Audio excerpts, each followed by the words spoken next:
Walking Blind is hosted by overly emotional dudes who overthink and overanalyze everything. Nothing the hosts say should be taken as medical advice or opinion. They're not professionals, and they're about to make that very clear. So just kick back and hang with them, as you've earned it.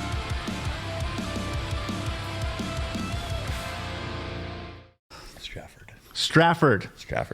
I want to fuck it up. Not even trying to. I'll do it. All right. I would hope that you would do it since I've what? known you forever and ever and ever. What's up, guys? Welcome back to the Walking Blind podcast. Episode 14. Is it 14? Is it Yeah. 13? It's 14. 14? Yeah. He knows because he's listened to every episode so far. He caught up today. I am fully caught up. Hey. So what's up, everybody? Welcome back to the Walking Blind podcast. With me, as always, is Mike. I'm also Mike. And today we have a special guest. He is our personal trainer, which means he's not the best, but he's failed. here. I have failed so far. This is my boy. This is one of my lifelong friends, Andrew Strafford. Ladies and gentlemen, What's up, everybody? There's an applause button somewhere, but we don't know how to press Don't it. know how to make it work. We'll have that. We'll have a soundboard at some point. We actually do have a soundboard in here, and I just don't know which pad is which, so I don't press the button. You haven't labeled it. I haven't programmed it yet. We can actually do so much with this thing that I just don't do. We're baby steps. We can't give everything. Baby we can't steps. give Baby everything steps. at once, you know? Yeah. Got to slowly roll it out. Yeah. Let it build, right? Yes. Let it build. Let it build. By my side. I'll run away with you. That was off key. Trapped. Sorry, I What are your apologize. thoughts? So this week we wanted to take a moment to acknowledge Mike's never-ending love for the band Trapt. He's been real headstrong about this for so long, and his love for the band just echoes through generations and generations. Hey, they're a good band. I had the album. I'd like to go along with this joke, but I feel like I have a reputation to uphold. You know what, dude? Like, I think at this point it's so early in this podcast, and we're very, very lucky that not a lot of people in our scene probably listen to our podcast, because they'd be like, "Listen, take that out. Okay, Take them out." What makes it okay? So I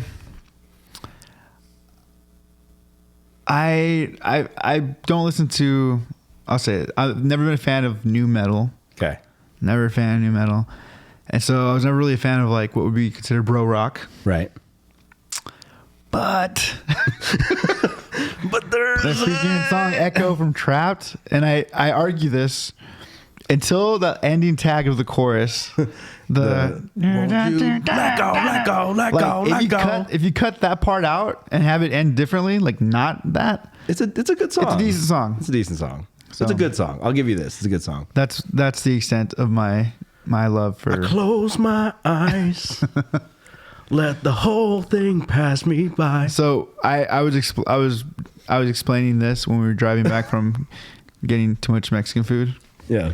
and so now like there's been a lot of trap singing. You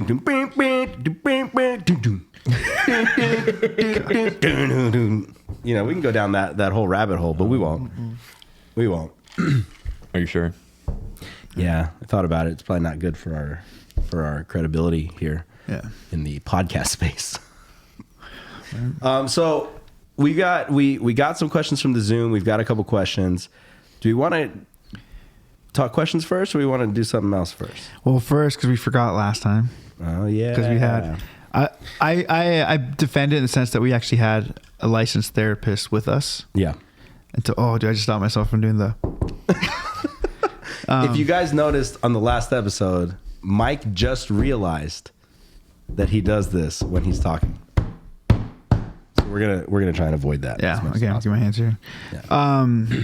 So yeah, we had a licensed therapist on the last episode, so we didn't do a mental health check. Shout out to Dylan Tyag. Yes, and I think it's just because we kind of knew. At least I think we just both subconsciously knew like this could get. And we talked a little bit to Dylan about this after the episode. There was genuine concern that we had that like he would get on the show and then he would just like Start analyzing realize guys. instantly that we're like making things a lot worse. we're and not pretty helping. damaged individuals, and he'd be like, so let's talk about you guys, you know.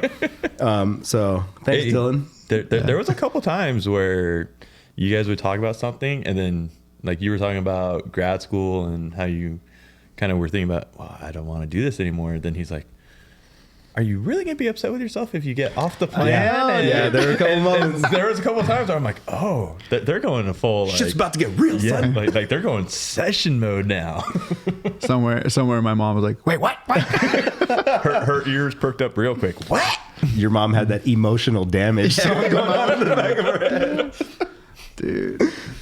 But that episode, that was a cool episode. And That's fun. we skipped our MPHC, our Mike Perez health check. I don't know if we've ever filled anybody in on that joke. So Mike here had an acoustic project, which was basically his acoustic songs that he put out and some jams, a couple bangers in there. And it was labeled MPHC, which Mike Perez hardcore. Yeah. You know, the joke was It was a fun it joke. was a fun joke. Even had artwork to back it up. Had the really tough varsity lettering. Yeah, dude. Yeah. It was. I'm proud of that cover. The album art was cool. Yeah, the album art was really cool. And then so we kind of made that our own. And then, you know, with Mike doing his mental health checks, we came up with the MPHC, the Mike Perez health check. Yeah. So if you see us using that, you decide, is this hardcore or is this a health check? Or maybe it's both. I was gonna say it could be a little bit. Yeah, of both, it could be a little right? bit of everything. Like, So All right, who wants to go first? you go first. It's yours. All right. Let's see. Mentally, I feel like I'm doing well. I'm actually doing pretty well. The stress in my life right now is manageable. I've had time all last week. It was basically just my dog and myself. And I think that was good for me to kind of almost like a reset and reconnect with my dog, get him back. Your dog's freaking awesome, by the way. fun fact, Coda is just as extra as the rest of your family because we were watching a UFC fight and Coda was here at the house and when he's ready for bed, He's ready for bed. he's ready for bed, and he was being so dramatic. He was like laying his head on the side of the couch, and I mean, if I remember, I'll put a picture up I'll put a little picture up right here in the video to show you guys Coda. Yeah, he'll get your attention like any way he can, and usually he'll like jump and he'll hit you, and he'll just like stare at you. Yeah. Like get your attention and just like stare at you. And then if you move, then he'll move. He'll walk and make sure you're watching him to make sure like, hey, like Yeah. keep following me, and he'll take you to his bed so he can go night. So you have to like take him to bed. He just won't go by himself. Aw, I know. Tuck your dog in. Yeah, and Cute. he'll wait up for me, which is awesome. And he doesn't bark at any other dogs. He doesn't bark at intruders. He doesn't bark at anything. He only barks when his food dish is empty. Not if he's hungry. Just if his food dish is empty, he barks because he always wants that food in there.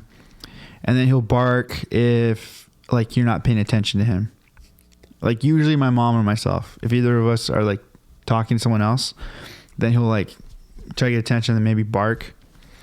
But yeah, other than that, he's a pretty normal Shih Tzu. So yeah, mental health checks. You're good. You're doing good. Things Yeah, are, doing things good. are on the uptick. Things are getting better. Mm-hmm. Yeah, everything feels manageable at the moment, and been able to utilize exercise, which it's in preparation of the show for Yeah. bragging rights, but it's been helpful. So yeah. Yeah, getting back into full show mode is definitely it's a struggle. Dude, It's a struggle, man.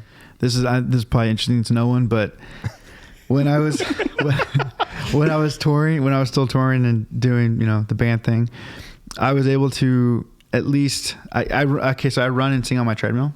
That's how I practice, and so I'd have like our songs, which were 45 minutes, like the playlist is about 45 minutes, and so I would, as soon as the song would start, I'd go into like fast jogging and I'd sing along. Okay. And as soon as the song ends, I hit like the walk. So I kind of walk, catch my breath. Next song starts, boom, go. And I was able to do that for the whole 45 minutes. Whole 45 minutes. And now I can start the song and I can start going, and I can maybe get to the chorus, and then I have to hit walk. The first song. Then I have to hit walk, and then when the second song starts, I'll still be on walk, and then usually by like the third or fourth song, I can hit that jog again, and maybe get to the chorus again, and then I have to go back to walk, and it's sad.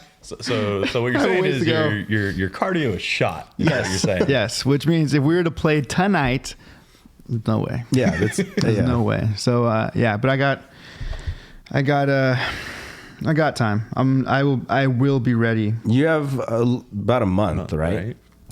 I have 33 days. Yeah. 33 days. Okay. Yeah. So I'm good. I'll be fine. What do you do to get into like show shape? Because I remember when. Show shape. What is that? Well, like, because when Torture Culture had that show, what was that, back in January? I know you were kind of trying to It was pretty look much good and pretty much the same thing. not lose your breath while singing. Yeah, it's just a lot of being on the treadmill. I was on the treadmill.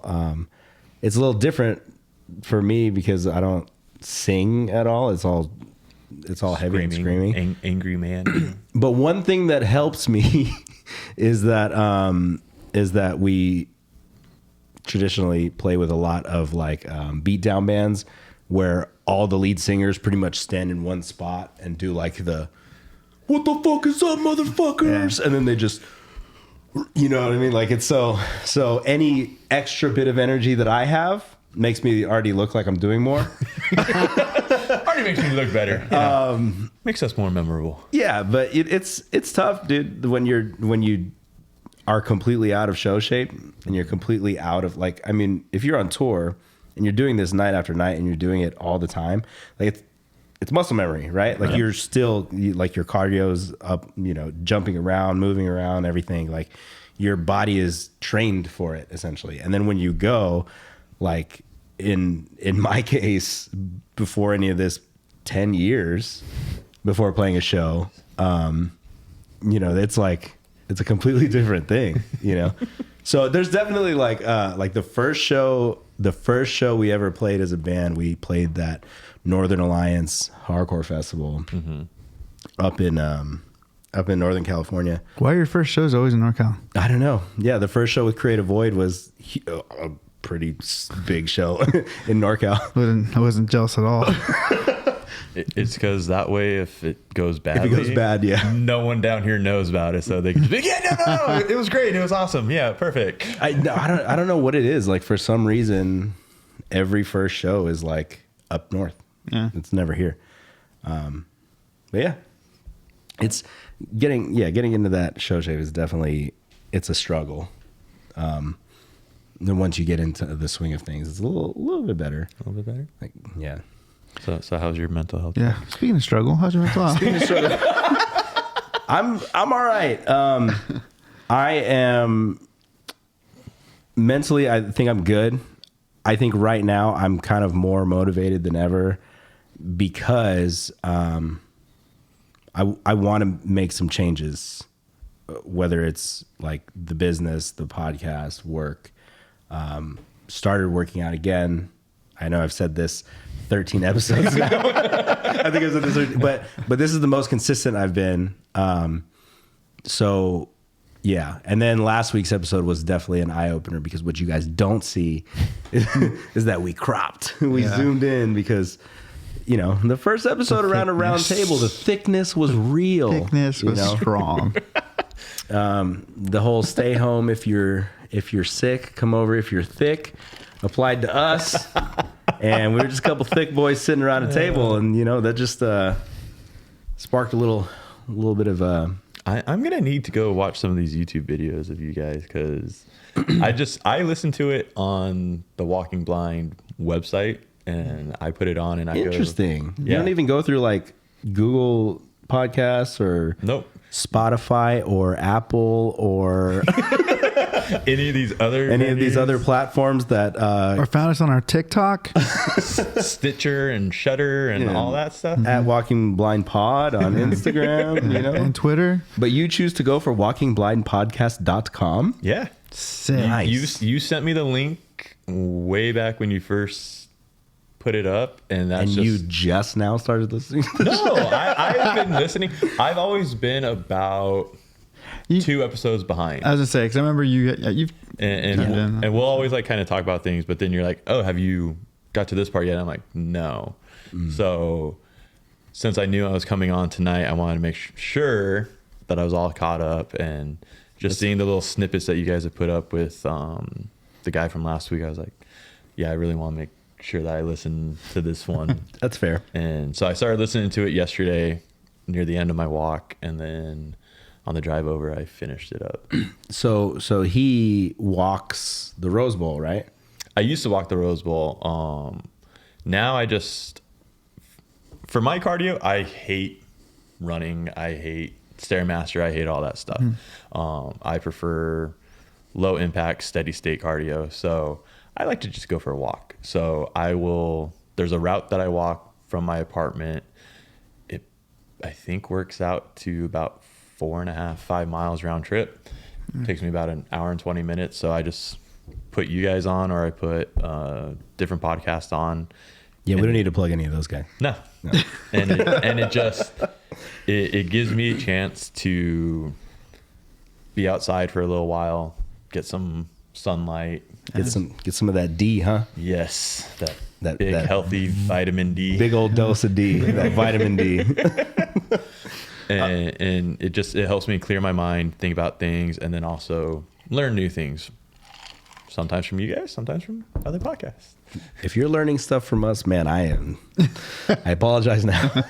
I have actually, for how long you and I have known each other, I've actually gained some insights to you from listening to this stuff. Interesting. So Interessante.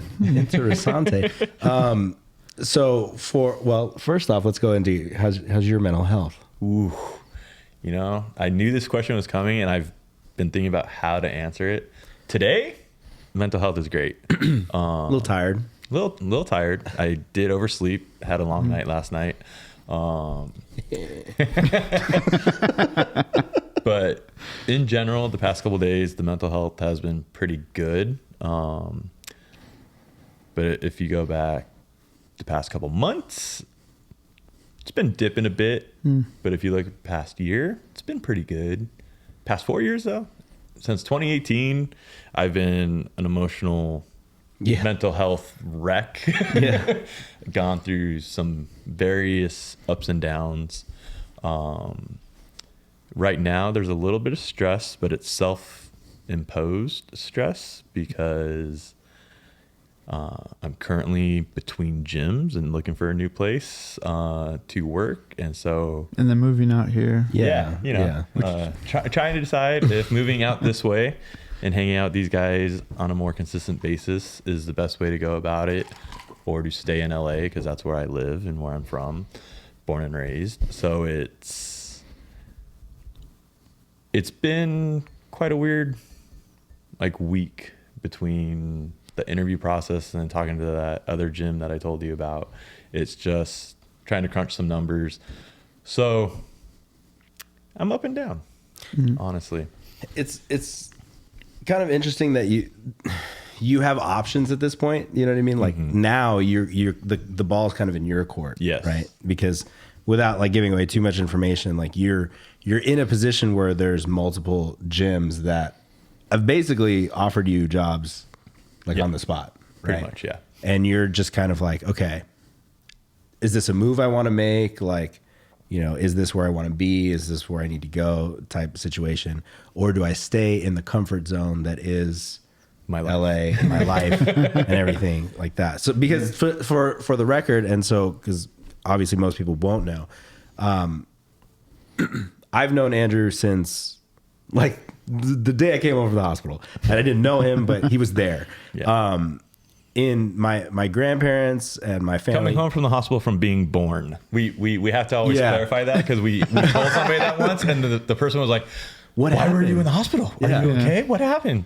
So I was born in Glendale, and then my family has like a lifelong family home in Eagle Rock. Yep. Like my grandparents built that house essentially, Which is amazing. which is wild. And so when I came home from the hospital, Andrew was like playing in the front yard, basically. And so we've known each other since we were kids. And then even throughout the years of like, when I was about 6 is when I left and I moved to the South. I was going all over the place, but I was always coming back here to California to visit my cousins and my family every summer. And that's when I would see Andrew. So it was like, we stayed friends, but there's those lulls in friendships where you kind of don't talk for a while, or like everybody kind of does their own thing, or like you kind of go in different directions, and then you guys end up, you know, friends again. And it's just been like that. And every like there'd be a little bit of time would go by, and then we'd hang out again. It's like picking up right where you left off. Yeah. And like that was the thing when we were young. None of us had cell phones. Cell phones weren't a thing. They were for like the investment bankers, shot callers that had the huge ones, you know. Back then they had the backpack phones and the car ones, the car ones, which were car always phones? awesome. Yeah. Didn't your dad have one? Yeah, my dad had one of those car phones, but it was inactivated. It was just in the car. he just happened to have it in the car, but he never used it because it was like $100 to make a car call from that thing. But yeah, and so it's like you left, you moved away. But you would come home to visit like once a year stuff, and we would pick up and we'd hang out.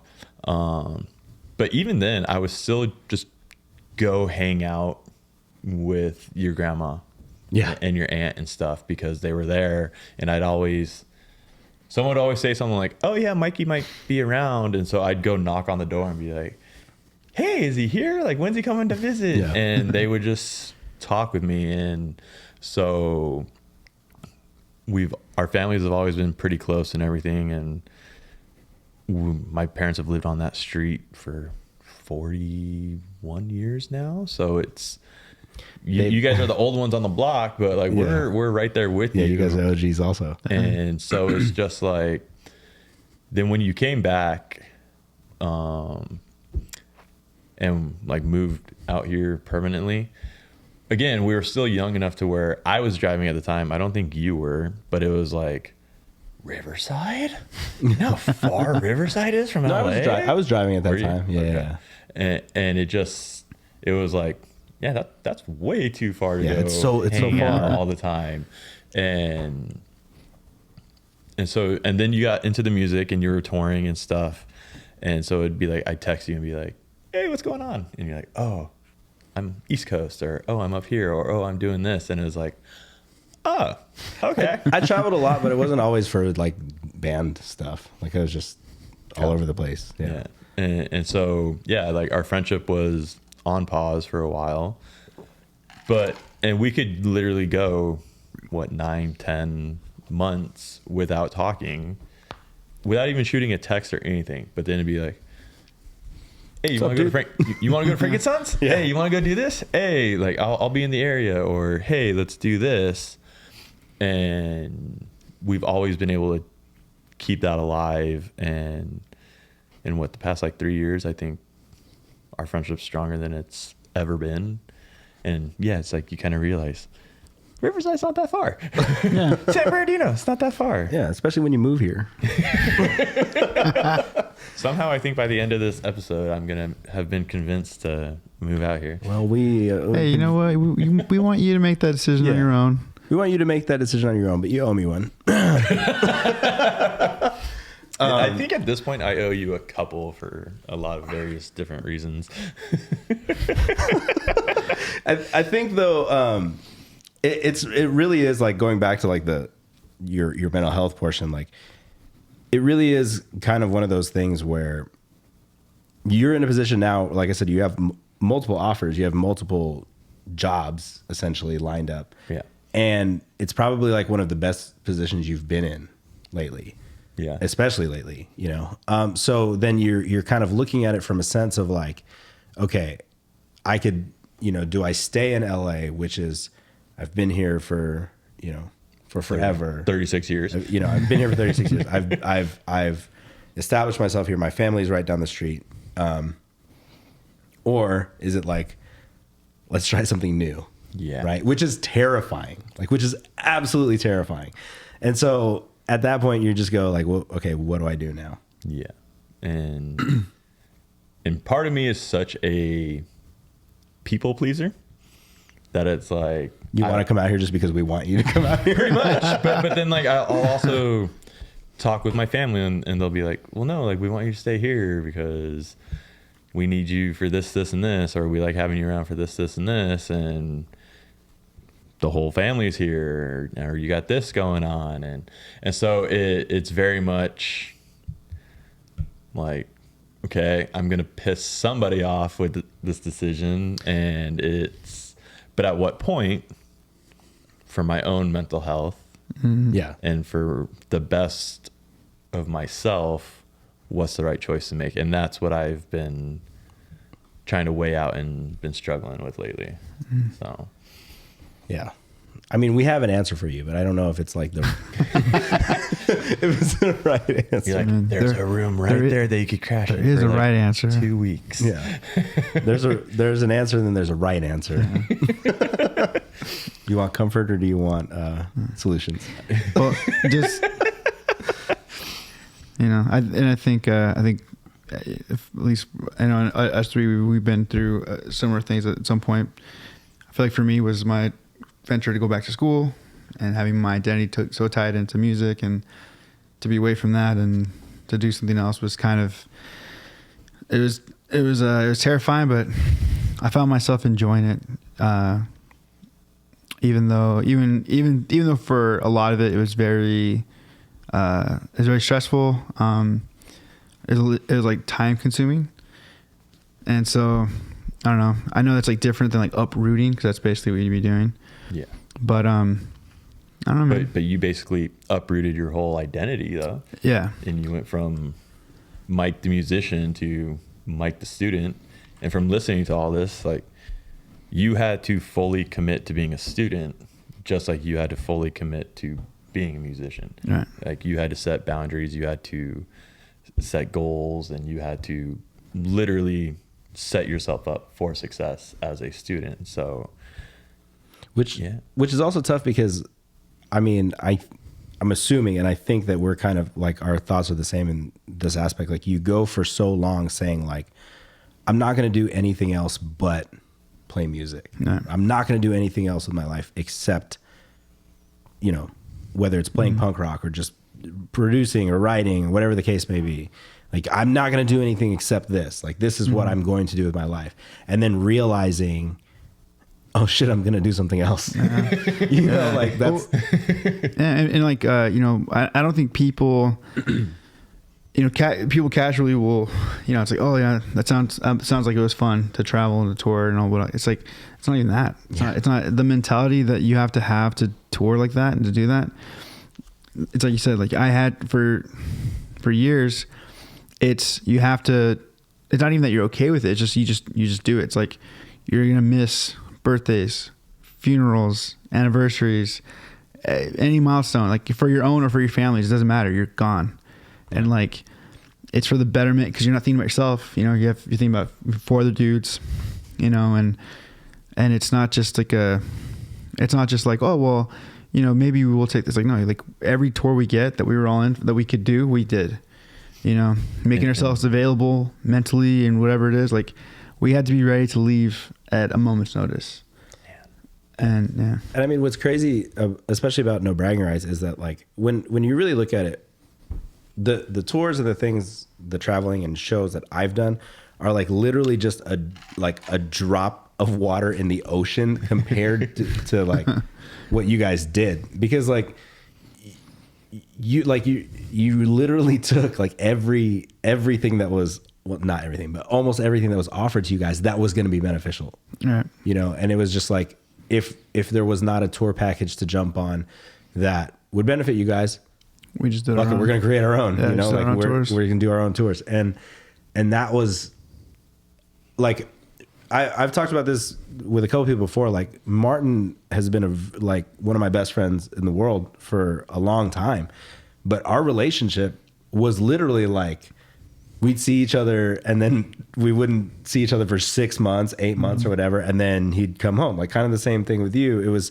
just, we were so used to being not around each other that like when you spend too much time together, you're almost like, this is weird. Yeah. And it, like, obviously it's changed now, it's evolved now, but like, that was just that was like what it was like to deal with you guys and like being friends with you guys. Well, yeah, like when you don't see somebody for 6 months to a year and you hang out for 5 hours, you're talking nonstop and you're playing catch up and you're doing back and forth. Mm-hmm. Now that we hang out basically every weekend, pretty much, I'm out here every weekend. We're all doing stuff together. Like all three of us will just sit on our phones. And yeah, we're literally sitting here on the couch and we're getting dinner or like whatever. Or what was it for New Year's when me, you, Martin, and his sister went and got Korean barbecue? Yeah, we had spent like that whole night together. Like I think the day before that, I had been out here too, and it was literally on the drive home. You and I we were totally silent in the car. We legit run out of things to just kind of talk about, and you turn the music on. And we just held hands. Yeah. I had my hand on his thigh, and it was just. We talked about the first thing that came up at that point. but it and there's a comfort and there's a familiarity there to where you don't always need to talk, and you could just vibe with your friends. Like, yeah, we literally were all sitting here getting dinner earlier and we're all just, hey, did you see this meme? Hey, did you see this reel? Yeah. See this TikTok? Like, we're trying to convince Andrew to get on TikTok so that he can see all the cool things that we see, but he refuses. You could just send them to me and I will watch them anyway. Not the same. Not the same. Why? Not the same. Why is it not the same? Because if you have TikTok, you can go through it quick. And, like if you're in the, I can't what you're talking about. If you're in a message, middle-aged men talking about TikTok. Then like for instance, like when Mike sends me, he'll send me like a couple in a row, so I can just click it and then as I'm swiping through the videos he sent me. Yeah, it'll say like you've received 13 new messages from Mike, and you just click it and it'll take you all the way to the top, and then you can just look at all of them. Oh, okay. Instagram does not do that. Instagram does not do that. Oh, okay. So my point to all this and like about the whole like is I think whatever you decide, and for how scary it would be to move out here, and I'm trying to be serious about this and not be like biased about it. Just get your ass out of here. Yeah. We're trying not to be how we were earlier. Yeah. But I think something that I think could be a comfort to you is that like you strike me as someone that kind of like you'll be here. Like when you're here, you'll be present. Yeah. I think you'll actually make an effort to like get into like wherever it is, like your area. Like you'll find spots that are for you. Like you'll find, obviously, we will all, our friends will be closer, and that'll be more available to you. But I could see you as someone as being like, you find your own bars, find your own places. Because I don't know, like I feel like when you're all in on something, you give something a good chance, and I feel like it even makes it easier to if you want to go back, because you're like, I did this as hard as I could, and like I did honestly try here, so I feel I feel okay, whatever, how many months or whatever you do, it'd be like, I'm gonna move on now. Honest 100% effort. Put everything into it. And there's no shame in that, right? And growth comes from leaving the comfort zone, right? True. Matter of fact, if you guys have listened to the show, I want to say a couple episodes back, we talked about my friend who we bought blazers for. Hi. This is the friend. That was him. me. It's real. And you know The real what? person. Dude? He's a real guy. Listening to that story, which there's 2 stories in here, but listening to that story, God, you made me sound like I was just a dirty, skeezy, like... Hey, Andrew? Hey, bud. Jeez. You were. No, I was not. Those Adidases. Okay, the Adidas were so creased you could see the breaks in the leather.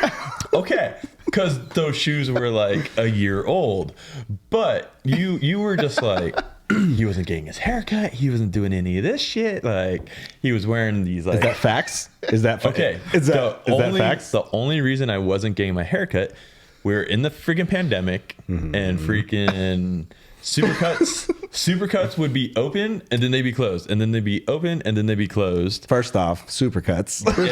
No, exactly. You're a grown man. Get a barber. I had a barber, and then she kept moving, and she moved so far at one point that I was like, I can't follow you anymore. Let me not make fun of Supercuts, because I actually think we have some friends that work at Supercuts. They're good, but they literally are just, you get in, you get out, and they get the next person in. But no, so I was able to find a barber, and I started getting my haircut and doing the beard trim again and all that.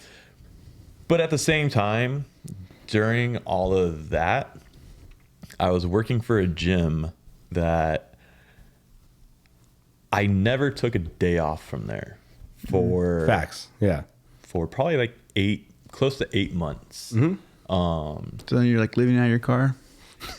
Luckily, it was half a mile away from where I lived. So, but I was doing private personal training. Trying to give you a way out. Trying to give you an excuse. No, so I was doing private personal training in the morning. So I was doing anywhere from 2 to 4 clients. So I'd be there for about 4 hours, get my own workout in. Then I would just chit chat with the GM and the owner. And then I would go home, eat something, shower, and come back, and I'd work a full 8 to 6 hour day, like a full 6 to 8 hour shift.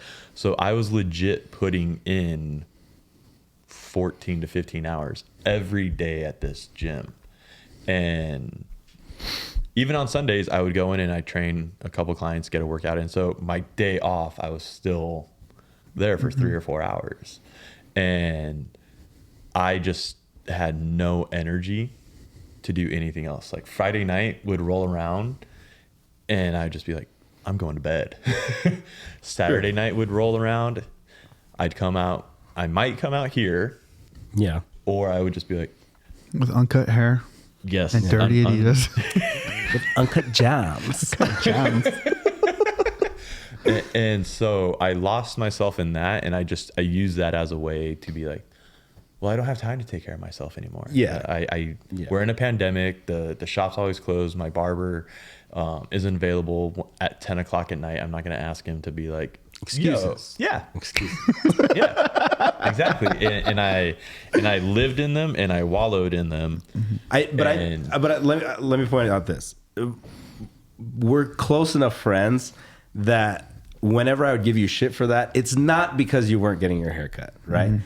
It's because I knew you were using it as an excuse. Yeah, you were finding reasons to just basically not give a shit about yourself. Yeah. Right? Because it really didn't have anything to do with the shoes or the haircuts or the clothes or anything like that, right? It was more about like you're not just in general taking care of yourself. Yeah. So it was like the little steps to be like, hey, start to feel better about yourself. Start to feel better. You know what I mean? I was so bad. It was bribery. I was in such a depression. Like I hadn't cleaned my apartment in like 4 months, so there was dust and dirt, and just hadn't cleaned the bathroom, the sink, anything. And so right around the time of my birthday, I had finally been like, yo, my fucking apartment is a pigsty. Yeah. Cleaned it up, like cleaned up one room. And I was like, cool. The next day I cleaned. One room? Yeah, but I did something, right? Like I cleaned the studio area, like my living space. But then the next day I was like, okay, now I'm going to focus on the kitchen. The next day I focused on the bathroom. Like, and for the first time, like in a while, I cleaned the tub, cleaned the tile, everything. And I was like, okay. The weekend of my birthday, when we got the shoes, I was actually supposed to be working, but I'd taken it off because a friend and I were going to go to Vegas. He bailed. He couldn't get the time off anymore. And we ended up not going. And then I was hanging out with some other friends, and I was already drunk. Like, and I slept off the buzz, came out and saw you, and you're like, come on, let's go shopping. And I was so resistant to the shoes, to everything. I was like, that's ugly, that's ugly, that's ugly. And then you legit looked at one pair and you're like, I own those. And the last time we went out, you asked to wear those. He's like, so shut up. You don't think that these are all ugly. You're just being you're just being a dick. Being a hater. Yeah. And so I was like, okay, cool. Got those shoes. And yeah, he's like, you're putting these on right now. And he goes, and also your socks are fucking trash too. He's like, here's some socks. Dude. And I was like, The socks were trash. They were stained, they were old, like everything. And You know that feeling when you put on like a fresh ass pair of socks? Yeah. It's like the best, right? Yes. And when you have these socks that are just like, you could tell these things have been through hell and back. Yeah. I was like, hey man, grab some socks too. Let's do this. And legit, we're in the car, we're on the way to like Cludes and like that whole like little area. And he's just like, you're putting these on right now. And he's like, put those socks on, put those shoes on. He goes, and we are throwing this box away. And I'm telling you, when I go to throw that box away and I just happen to look up and this girl just gives me the one over and then does the hair tuck, I was just like, These magic shoes. I'm like, this can't be real. Like, it can't be this easy.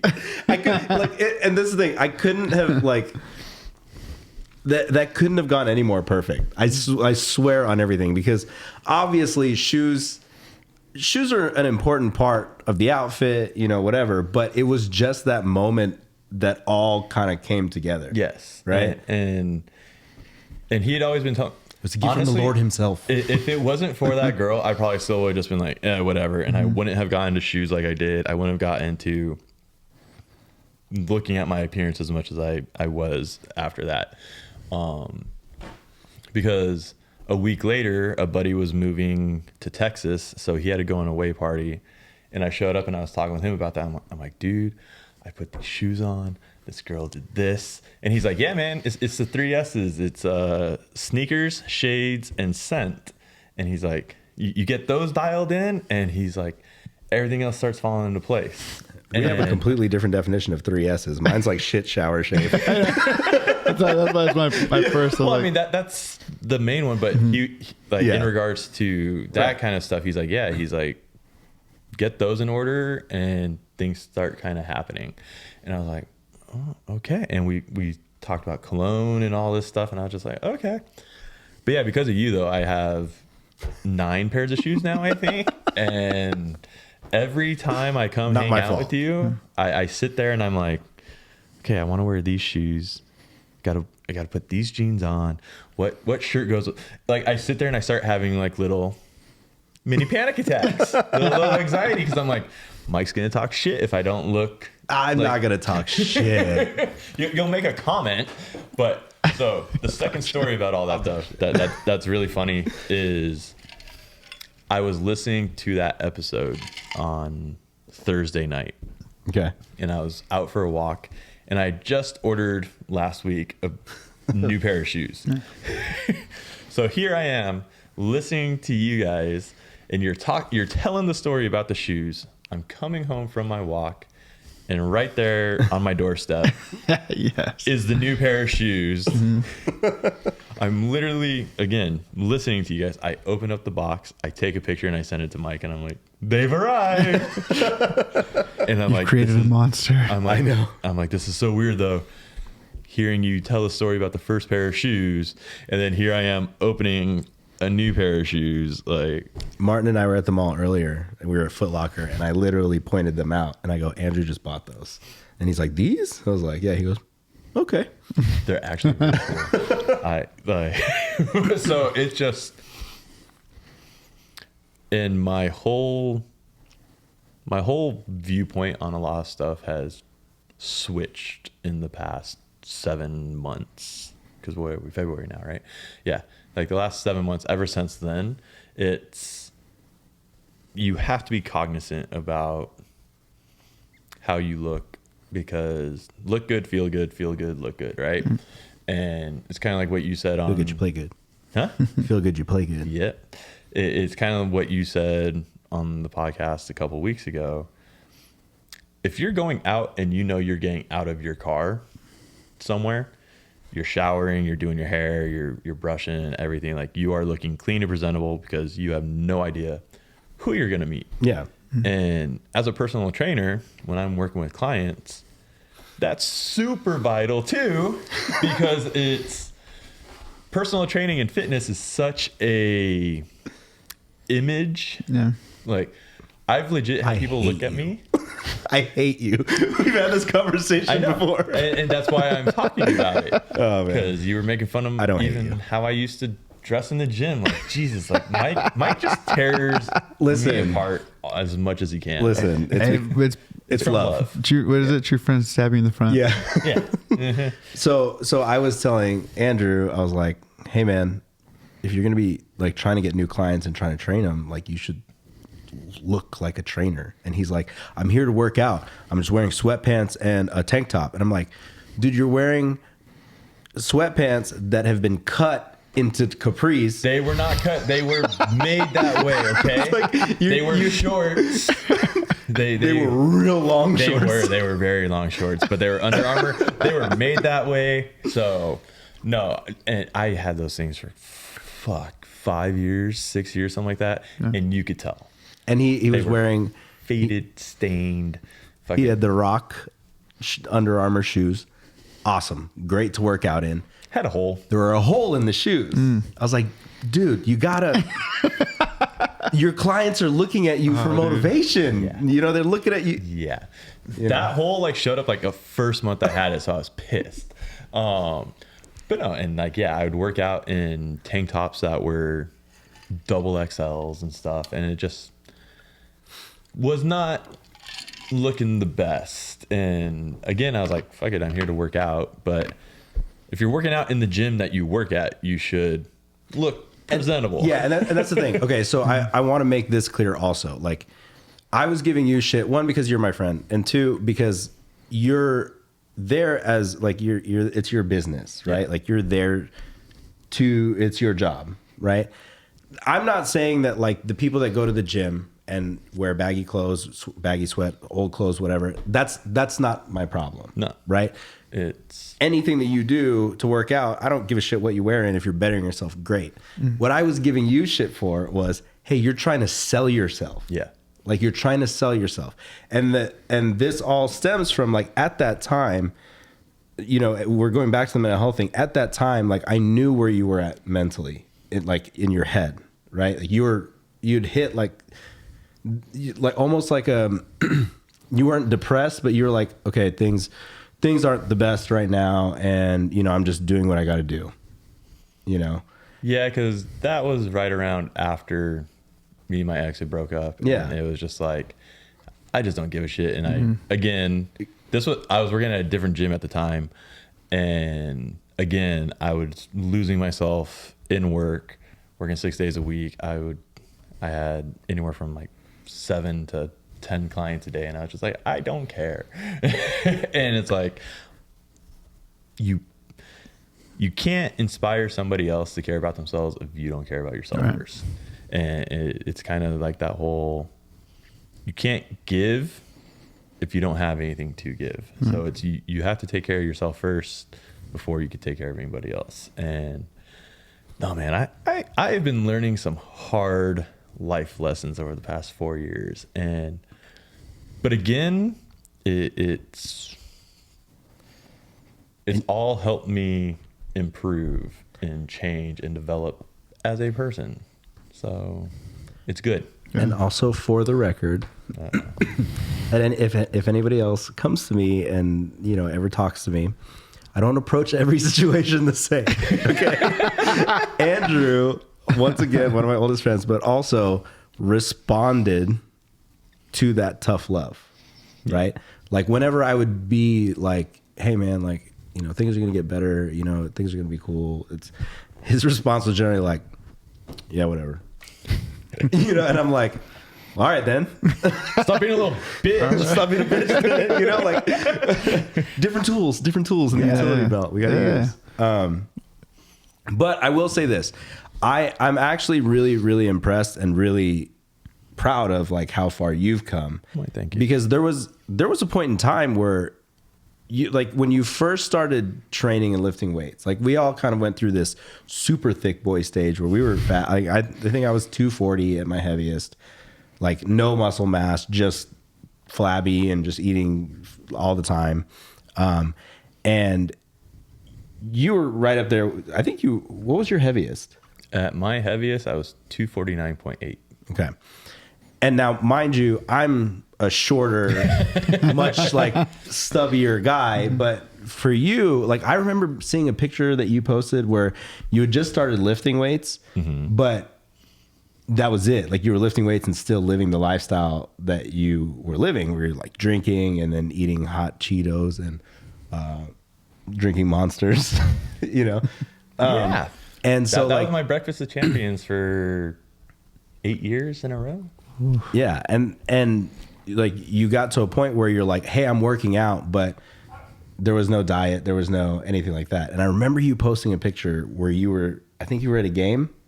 Oh, the Stanley Cup game? Yeah. Or like the hockey game? Yeah. And we were friends for so long. I didn't realize that you'd gotten that big. I didn't realize I had gotten that big. I looked you back need at to that see picture. this picture. It's insane. I looked back at that picture. And I was like, holy shit. And no, there's another picture that's on my Instagram that I'm gonna pull it up. That goes from like when I was at my heaviest to I was about 220-ish, which is right hovering kind of where I am now. And I was like night and day different.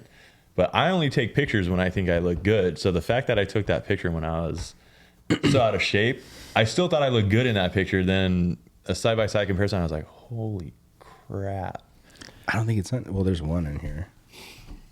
Yeah, so that's So look at him on the that's left. one. And I know this isn't great for the audio listeners. We'll maybe throw an image up here. Dang, doesn't even look like you. No.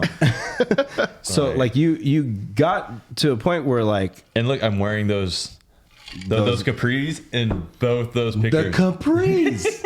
Hold on. Mike, are those shorts? They are shorts. Those look like baseball pants without the cuff. I would give you the pass if you were sagging. I would you're say, not. You're not. I'm not. if you were sagging, but you're not sagging. And Like- they're like at your knee, your shin. They are. They're your shins. At your shins. They are insane. See, people, I don't just tell stories to make them sound interesting. Like there's validity to what I'm saying here. But yeah, no. So I personally started working out when I was 20 years old. I was hanging out with some friends that had all been working out, lifting weights. One guy had actually, when we were 18, he lost 100 pounds in a year just from running the Rose Bowl. Yeah. And he looked damn good. And then he met this whole new group of friends, and they were all working out. They were doing all this stuff. And so I started hanging out with them. And at that time, I was getting pretty hefty. And at the time, yeah, oh my God. That Yeah, I'm gonna snap this, and then I wanna show hey, for all you audio listeners, go to the video. Hopefully, I remember to put this in there. Yeah. And so I I was hanging out with them a lot, and I felt uncomfortable being around them because I was so much bigger than they were. Out of my high school. and I was like, you guys got to teach me how to work out. And so one guy was like, yeah, come over. I got some stuff. And we would do chest one day and we do arms the next day. Chest one day, arms the next day. That's the bro workout, man. Yeah, definitely, like ultimate like bro workout. And did that for 4 or 5 months. Then I went away to college. And the first year I stopped working out again. But my senior year of college, I used the gym, the school gym. I was there Monday through Friday, did the same exact workout every single day. And I would go on Monday, I'd be able to bench press 135, and then I'd struggle with like 75 pounds on Friday. I'm like, what is happening? I'm like, this makes no sense. And then you kind of start learning and realizing you're like, you have to train everything else too. Yeah. well, no, I was doing a full body workout 5 times a day, 5 times a week, or 5 times a week. Yeah, I was doing the legit same workout every single day, and I was like, why by Friday am I so like? Why am I dead? more weak? Yeah. Yeah, and then I was like, oh, you actually have to let the muscles rest and heal, and that's when I first started learning how to work out. And when I moved back home, I literally lay there for a week and I was like, I'm getting fat again. I need a gym membership. And I went and signed up for 24 that day. Been working out at 24 basically ever since. Same gym, everything. And so basically I was 22 at that point when I signed up until I was 32. Spent a decade working at Children's Hospital in healthcare. Got super burnt out. Took a couple management positions. And that's when I really started drinking more. And that's when I started eating really unhealthy.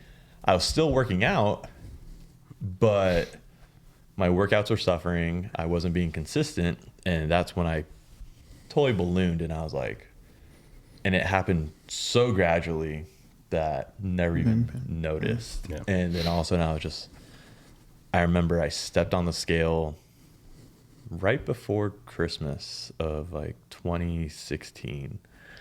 And it was like, holy crap, I'm 249.8 pounds. Like I refuse to get to 250. 0.8. Yeah, 0.8. I was 0.2 away. I was like, I refuse. You're like a good 8 glasses of water away from being like 250. So I told my parents that day, and mind you, this was like 2 days before like Christmas. I was like, I want a Fitbit for Christmas. And to their credit, they went out and they got me a Fitbit. And it started very gradually. I would keep working out, but I started walking a block. Mm-hmm. Like just literally walking around the block of the gym. And would do that like 2 times. And I'd be like, okay, got some cardio in. And then some friends were like, hey, let's do a weight loss challenge. And so the 3 of us did the weight loss challenge. And that's also when I was like, I'm going to stop drinking for like the new year also. So with the drinking, starting the cardio, and again, I hate running, all that. So it was just, okay, walk the block. And then it was walk a couple more blocks. All of a sudden I was walking a mile after my workout. And the weight just started coming off. And then I plateaued at 217. Couldn't get down from there. So then I hovered between 217 and 225 for a couple years. 2020, I was going to do a bodybuilding competition. And I started the day after the Super Bowl. So it was like February 3rd of 2020 was my contest prep. Mm-hmm. I had no idea what I was doing. I know how to work out. I know how to eat healthy, but didn't know how to do anything for bodybuilding. Went out and bought a whole bunch of broccoli, a whole bunch of ground beef, and a bunch of chicken. Didn't have any measuring tools, anything, and I just literally cooked it, and I ate that meal like 6 days a week, or 6 times a day. And I was like, I can't sustain this. But I lost 10 pounds in the first week. I went from 235 down to 225. But one of my coworkers was a bodybuilder. He had done some shows and he was coaching people. So I said, hey, I'm going to do a show. Can you coach me? He's like, oh yeah, sure. And he made me fill out a questionnaire, some forms. And he was like, Was it a Google Doc? no, no, it was not. Oh, by the way, I'm not trying. And so he took me under his wing and he's like, here we go.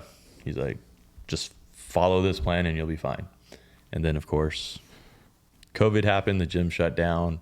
So instead of preparing for a bodybuilding show, I use it as a chance to lose as much weight as possible and get as healthy as possible.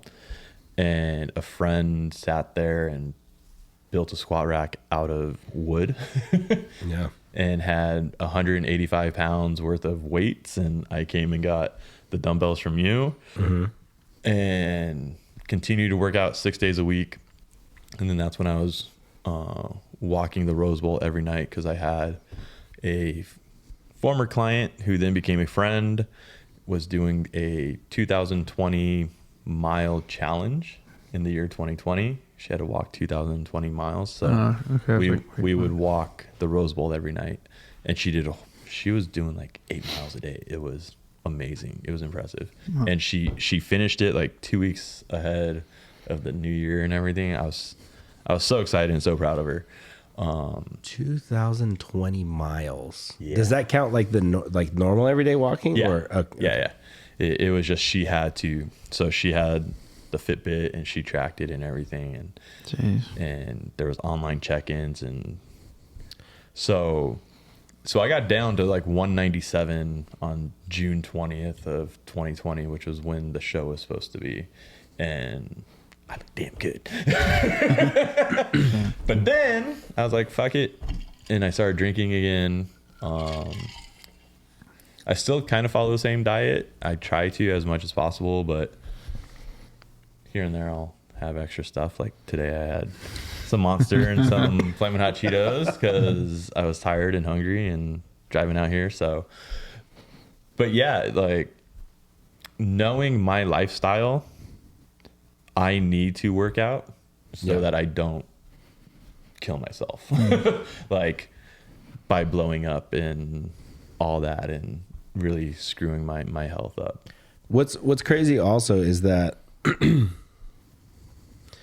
so you're I mean, obviously now that you're a personal trainer, your life centers around working out and training and everything.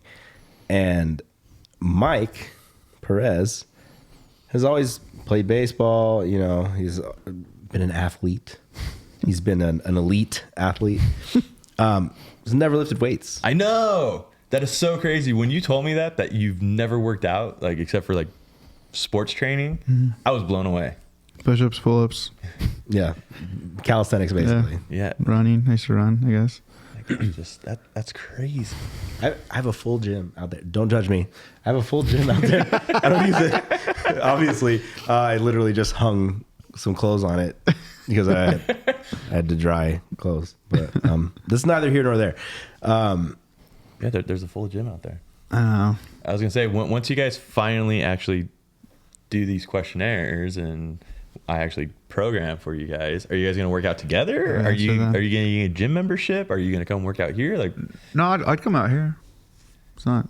I've even told Mike that like I'll give him the code to the garage and he can come. Even if See, I wouldn't know I don't know what I'm doing. True. and that's when you dial my number or hit me up on Instagram or like, hey, what should I do? And That's true. There have been because so we talked about the pandemic and then we talked about like you doing the bodybuilding competition. When you were doing that, I was actually like in pretty decent shape at that point because I had been training quite a bit. And there were times when like I would hit him up and be like, I'm doing this exercise, but I think I'm doing it wrong. And he would just send me videos of like how it should have been done. Right. Like you should be doing this. Like he was like, he was talking shit to me about my deadlift. damn straight. You know, Didn't I create a program for you? At Yeah, I one didn't point? follow it. I know. No, but like, yeah, I used that time to actually during the pandemic to start kind of learning how to program better, and that's when I was first doing like kind of online training, because I would just create programs for friends and just be like, here, do this. You're gonna say something? I'm gonna do it.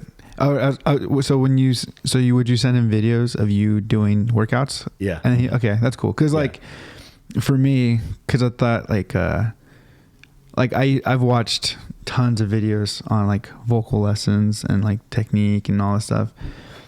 And so, and a lot of it, like I'm doing it, but it's one thing to like do it and think I'm doing it well, as opposed to seeing it, you know, cause being like coaching baseball, I would tell kids certain things, certain movements.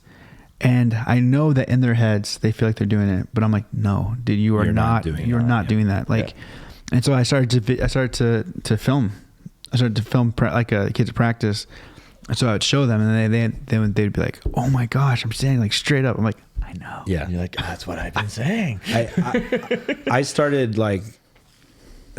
filming the things that I was doing, or like workouts that I was doing, just so I could later on go back and look at it and see like, am I doing this correctly? Like I thought I was getting so low on my squats.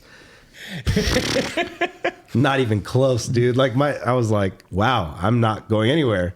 I'm like, yo, man, I remember texting him one day. I was like, I just got up to 225. Like, oh, no way. Send me a video. And I was going like Quarter rep quarter rep of the squat. He's like, take some weight off and do it right. I was like, dang. All right. Oh, there's a girl at the gym that I was last working at, and she is a legit like power lifter. She lifts weight like, whew, like she gets us hyped, and it's like, yeah. And I was sitting there squatting one day, and I had thrown up like 300 like on there or something, I think. And she was deadlifting, and I dropped into the squat, and I popped up, and she's like, so you gonna go to depth or like what? And I was like, ouch. I don't know lifting terms. So She like basically on my squat, she was like going parallel pretty much, like ass to grass. And so I was like, okay. And I was literally, Mike still doesn't know what you're talking no, I know. I'm like, oh. He just said, oh, okay. yeah. Basically, I was barely kind of like he was. Like I had to take my own advice and take some weight off and do it Get a correctly. little lower. Okay. And I was just like, oh man. But no, I think videoing yourself is very beneficial. One, you could track, it helps you track things, but two, you could see where the hiccups and where the kinks are, like you said, with like the boys, like, oh yeah, I'm standing straight up. Yeah. Like all the elite people, I think, do that. They video themselves, they record themselves, and they self-adjust. It's like watching game tape. Yeah. Yeah. And I'm also a very firm believer that everybody needs a coach. Like I know you guys are vocalists, you guys sing, you guys scream, you could do all that. But We you have guys, vocal coach now. yeah, you guys are vocalists. We do have a vocal coach now too. And that's the thing. Like you guys, But weirdly, not for what we actually do. I know. just so you can sing your Cinderella show. 10 minutes ago.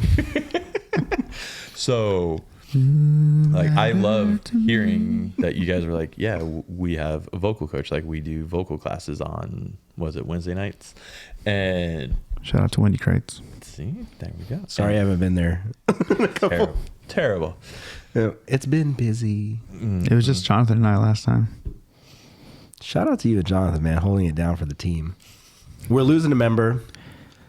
We're losing a member. Why? What's going on? She's moving. Michaela, she's moving. Michaela, she's moving. Dude, she's To moving Seattle. like soon. She's moving on Monday. Like, damn. Yeah, good for her. She's R.I.P. to a Exactly. real one, even though you're not gone. I thought you were gonna say like, oh, you're not a real. I was like, damn.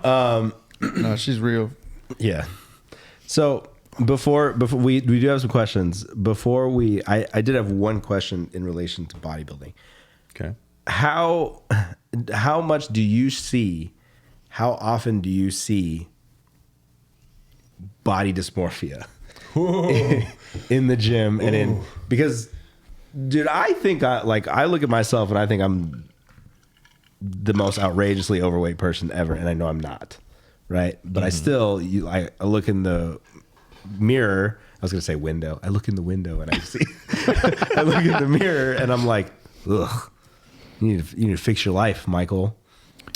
I see it pretty often, actually. Like there are some people that I see in the gym 7 days a week, 3 hours a day, crunch after crunch after crunch after crunch, because I got this love handle that just won't go away. So like I am fat, and you know what Arnold said, if it jiggles, it's fat. Yeah. And I mean, for myself, I hate my body.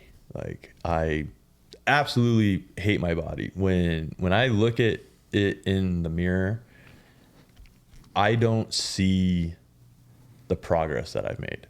Yeah. I see the fat that's still like around my boob, around my waist, around my hips. Like you still see all the things that in your mind need to be fixed. Yeah. Right. Like, and it's worse because you know how to fix them. Yes. And like when if I'm in the mirror and I'm flexing my bicep, I'm like, for all these years, I've never had like a cut bicep. Like I've always just had like this just doesn't get cut.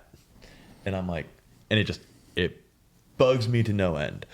But I've had so many, I don't want to say so many, but I've had clients come to me that are like, yeah, man, like I get picked on in school. Like I'm too skinny. I'm this, like I need to put weight on. Okay. Well, like, what are you doing for working out? What are you doing for eating? Oh, well, nothing. Okay. Well, let's start working out, but let's get you eating too. Like, let's get some calories in you. And oh, no. Like calories are bad. Or you see those kids that walk around, like the kids that are 14, 15 years old and they're 6'2" already, and they're just gangly. Yeah. And you could tell that they hate their bodies and they're not used to their bodies because they're slouching down, they're dropping their necks, they're trying to be shorter than they are instead of just pulling back and opening up and just standing more confidently. Like, yeah. And that's my problem. Yeah. And no, body dysmorphia, it's a serious issue in the gym. You've said it jokingly, but it's like, yeah, the day you start lifting is you're never big enough. You're always too small. Yeah. I'm someone that's not cognizant of my size. You're a big guy. And I never feel that way. I've had people tell me through indirect channels, like, yeah, you kind of intimidate this person, and like they want to say something to you, but they're scared of how you'll react. So we have to step in and like say something. Like they think that you're going to get mad or you're so much bigger than them. I'm like, huh? You get all aggro. I'm like, do they not know me? Like when you start talking to me, like when I was a kid, I had a temper and I was angry and a jerk, but I think I've mellowed out a lot. But yeah, I don't feel big. I don't feel massive or like anything like that or like in shape. When we went out for your birthday and we were at St. Alice, right? That's what it's called? Lake Alice. Lake Alice. We were there. St. Alice. St. Alice. Better. Yeah. We were there and there was the girl that like gave the sad face and all that. Remember? Oh yeah. But I played that up. I'm like, nah, that wasn't for me. That wasn't for me. Like she's not into me. Like she's into like Martin or you or somebody. She was blatantly staring at you. I know. Like, but I played it up in my head too much, right? But I remember even Martin was there and he's like, bro, you are like the most muscular guy like in our group. And Martin's tall. Martin's a tall guy. Martin is tall. And it's, not us. and it was just so like funny because I'm like, I don't feel that much. I am not confident in my body whatsoever. It's funny because I remember you telling me that, and I was like, "Really, Andrew?" For what it's worth, we were at a show this weekend, and we literally were standing in the back. We had this conversation where I was like, "How come all the front men are so small?" And Mike's like, "Because we weren't given height or size, so instruments look weird on us. We look goofy." Big instrument. The guitar looks way too big in our hands. Can never play bass in front of people. Yeah. I look like, oh, dude. There was a time in Burner State we didn't have a bass player. Yeah. And just to make it sound more full, I was like, I could play bass. Dude, I look like a child, like trying to play and sing. I was like tuning like. But yeah, no, and body dysmorphia it's just as bad with women too. Like, no matter what age, like there are women that I see lifting weights that are strong as hell, and then they'll be like, but I got the bat wings, like my triceps suck. And I'm like, you don't work your triceps, like, and you're also of the age range where that starts to develop. Like that's where your fat accumulates on your body, and you just don't train it. So yeah, it kind of looks kind of loose, but if you start focusing on that, like we'll tighten it up a bit. But everybody has something wrong in their mind with their body. When you go to the gym, it's for one of two reasons. A lot of people say to look better or to feel better, and kind of what we're talking about: look good, feel good, look good, and you play good. Hey, guys, hey, listeners. I'm not the only mean one in this relationship here, because a couple weeks ago we were in Vegas and he walks into my room. I had my shirt off. I was changing. And he said, and I quote, "Look at those boobs. When we get home, we got to get you on a program." And I said, "That's fair. Get out of my room. I'm trying to get dressed." We were all very bloated as well from that. I think I gained 8 pounds from all the food and alcohol that weekend. Well, that being said, let's jump into some questions. That way we can stop talking about our insecurities and our bodies of Greek goddesses that we all have. You know. Oh yeah. So you've got the question. I got the question. Let's start with this one, and I think for your podcast, this could be a whole episode, but for anybody that's wondering, I'm not in a band. I have no musical talent whatsoever, but I do think some of these questions are relevant anyway, and I could give some good insight too. You should hear him sing in the car. No one wants to hear that. Like your whole little thing of, oh, everyone sounds better in the shower. No, not everyone, but let go. All right, let's go. Let's do this. All right, so this comes from Max, and Max actually asked a bunch of great questions tonight. So thanks so much, Max. Ooh, look at this guy. Given the social climate, how do you feel about bands making social statements their identity, and does that create a greater divide, do you think? Yeah. So And the band Trapt is a good example of this, because he proceeded to kind of expand on the idea and basically said, when a band stands up there and says, fans who don't agree with our political statements and our views, like, go listen to someone else. We don't want you as a fan anymore. So what do you guys feel about that? So I think it's funny because for myself, whenever I hear things like that, I right away think of like, oh, I want to, it should be inclusive, and you shouldn't alienate people. You shouldn't have a divide.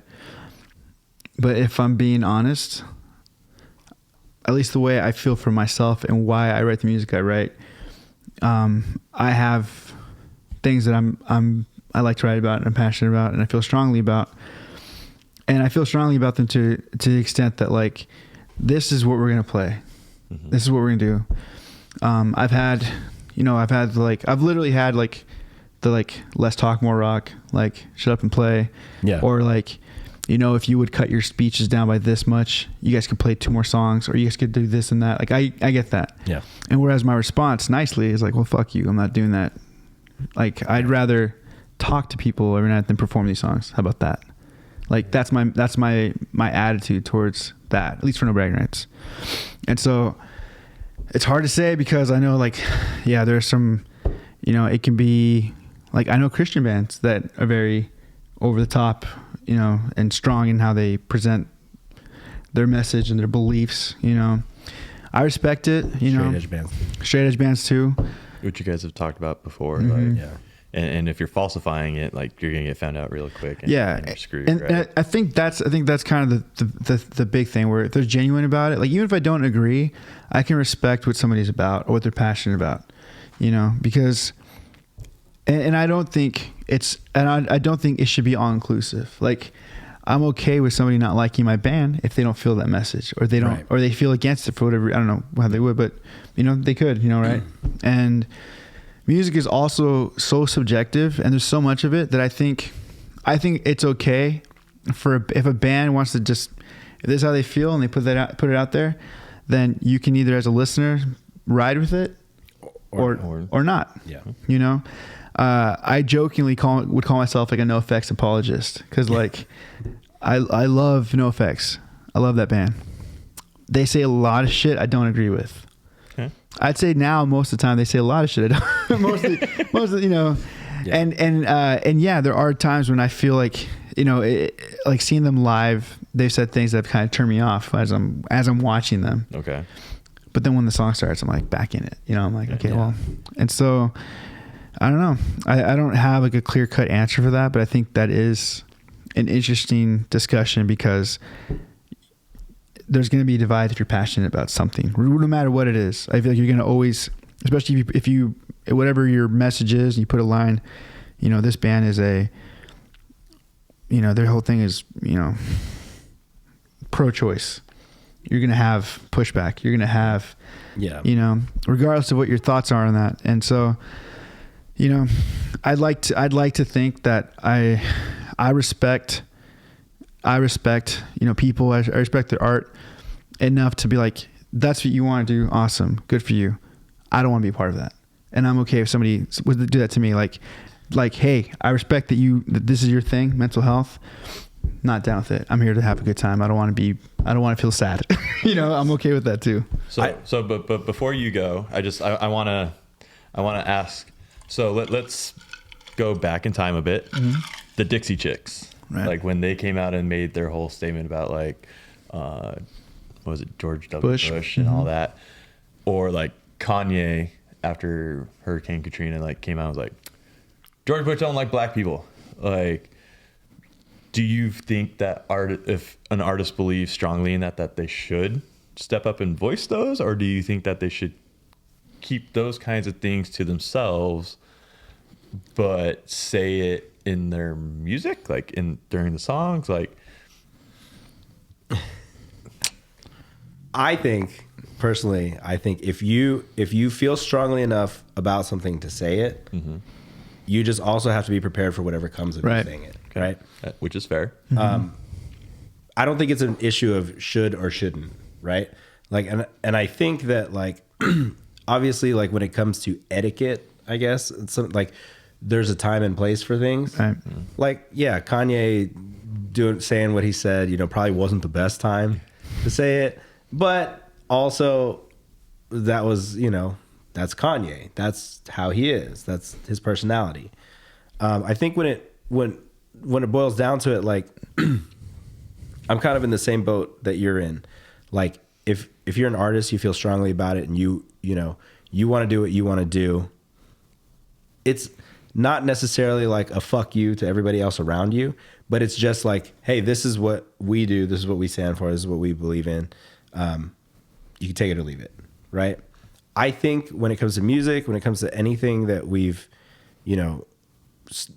anything that we do, one of the things, especially in today's climate, that we've lost is the ability to agree to disagree. Right. Yep. Right. Facts. Like we no longer have a place or a scenario or a situation where you can go like, hey, I don't agree with you, but that's fine. Like it's so like everything has to be so, like it's either this or that. It's either you ride with me or you die. Like it's come to a point. And like now, look, if you're ever gonna have an artist who's coming out and saying like racist shit or things that are like, like detrimental to a certain people or a certain thing, obviously I'm not gonna ride with that. I don't agree with that.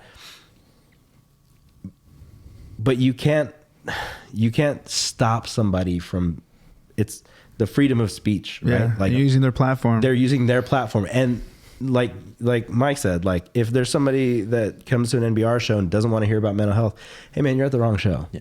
right? Like it's like us going to a KKK rally and being like, we don't agree. Like you're at the wrong spot, dude. Yeah. Like it's just, and like, so it's not really a matter of like, do we believe in it? Do we agree with it? Do we support it? It's more a matter of like, I don't fuck with this, so I'm not going to, right? Obviously, it sucks. Obviously, there's things that you don't agree with or that you don't like that you see people or other artists do. Like I personally know people, or I've met people or played with people that I'm just like, wow, you're A scumbag? you're kind of a scumbag, or like you really feel that way. Like, dude, that's fucked up, right? But that's you. That's your thing. It's not mine. You know. So, as an outsider to this kind of question, I try to look at it as what are some things that I'm kind of passionate about? Like, what do I love Harry Potter. Like, oh, you mean Wolverine? what? Marvel news drop on the Walking Blind pod? Look at Mike's his clench. It's because I don't know how to feel about it, because I'm so for it and I'm so against it. Anyway, continue. But so I'm a big fan of Harry Potter.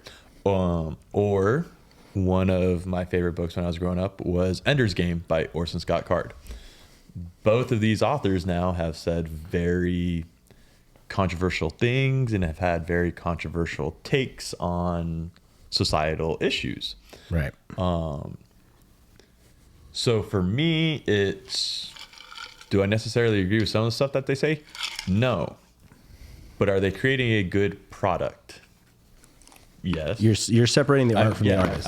Yeah. So I sit there and I try to kind of like what you said about when you go to NoFX shows. Sometimes what they're saying will pull you out and you're like, kind of skeezy. But the second the music starts playing and you start rocking out to the music again, right? So you're kind of separating the artist from the art. Kanye, or Ye, as we should be calling him. He formally changed his name, so Ye. Every time I try to like him and I start vibing with some of his new music, he just comes out and says something. I'm like, bro, like, And you took me out. it does. It takes me out, and then I'm like, there are some times where I can't separate the art and the artist, because every time he says something, I'm like, I can't separate that from his music. And I think that's where you get to the point where you just go like, okay, this is not for me. Yeah. And if I hear him on the radio, I'm very capable. My fingers aren't broken or anything. I just change the station. Right. So That's what I feel like has been lost with a lot of things. It's like, you don't have to listen to this. No, that's wrong. You can't play Kanye on my station. Yeah. You know, and there's people who think that, and it's just like. So is there a responsibility then on fans to kind of be aware of what the musicians that they're supporting are in support of and things like that? Do you guys think? I think that depends. Yeah. I think that depends on you as an individual and you as a fan, right? Like if you're listening to like, dude, like if you're listening to like techno music, right? Mm-hmm. Just some EDM, like, oh man, I like this because the sick bass drops, you know? And then you turn around and like, you find out that this DJ like supports clubbing seals in Antarctica, right? Like, is it our place? I don't know how to word it. Is it our place to just be like, I'm going to end this person's career because I don't believe in what they do? I don't think so. Yeah. You know, I don't, like. It's because like what you're saying, if you show up to an MBR show and you're not there for like the mental health aspect, and like you don't realize that that's basically what MBR is all about, it's a little bit like on the fan, right? Like, just walk away. Just wait for the next band to play. They're probably going to be real heavy anyways. Yeah, there's a lot of music out there. Yeah. You know, if you don't like me because I'm an Angels fan, like, you know what I mean? Like, I know that's like that shirt silly today of all the days. The greatest timing. It's a total accident. Sure it was. Go down. But and I don't know. People are so. This goes on. I feel like I don't know if this is gonna lead me to like a spiral of things, but it's like you can choose to listen to something. You can choose to ride with them or not. Like that's totally up to you. And I just lost my train of thought on that. Okay, so actually, yeah, never mind. It's gonna go into cancel culture. Never mind. Yeah. So let's go into this other question from Max, which kind of goes along with his first question of, do you think too many bands advocating for the same topic ends up becoming too gimmicky? And does it end up hurting the message that they're trying to support and push? So my answer is no if they're sincere. Yeah. If you have a million sincere bands, I don't think it loses it. If anything, the message spreads, it gets stronger and stronger. It's just when it's disingenuous and you have bands that just do it because they know that like that band's doing it, or they do it because it'll get them into this. Like that's my big hang up with Christian bands. Again, like I know bands that would basically use that to get that built-in fan base. Automatic fan. There's certain fests that you can play for your Christian band. I guess you can take that off with anything like Edge Fest, and there's certain things you can be a part of if you just say this and that. But it's like I feel like if you're sincere and you are that, like that's what it is. It's what you do. I don't think that like for mental health and stuff. I've actually been asked, like, is it weird coming back knowing there's more bands speaking about mental health? I'm like, no, I feel more at home now. Like, yeah, you're like, it's great actually. Yeah, it's like, dude, no, like but I don't think. That's not going to make me stop talking about it, Right. Maybe if it was like where mental health wasn't even, so discussed, cool. Then maybe that changes how I write music, further on. Maybe I write more like fun stuff. I don't know. But like, maybe because there's like that missing, like Close my eyes. Stop. Let the whole world pass me by. I don't know. I think as long as you're sincere and you're passionate about it, I don't think there can ever be too much. I think the minute it becomes disingenuous, then that's when it's a problem. And you can normally tell too. Like there will be like, hey, so some of those first couple songs might be like, oh, these are good, and then eventually you'll start to realize and you'll start to see like, oh, this is manufactured. Yeah. Yeah. Or they've never spoken about a certain topic before, but because it's the hot button topic of the day, all of a sudden this band is like, hey, look at this new song, or look at us donating our proceeds here, like ha ha ha. Well, dude, I used to get some pretty nasty little messages on like Instagram and Facebook when we went on the hiatus, kind of like, oh, way to like be this movement and be this positive thing for change, and then you just walk away from the message. And I'm like, do you know what I'm going to school for? Also, do you know why we walked away? It was for our own mental health. But it's. But you're never gonna win, right? No. Like there's never gonna be everybody agreeing with you at one point in time.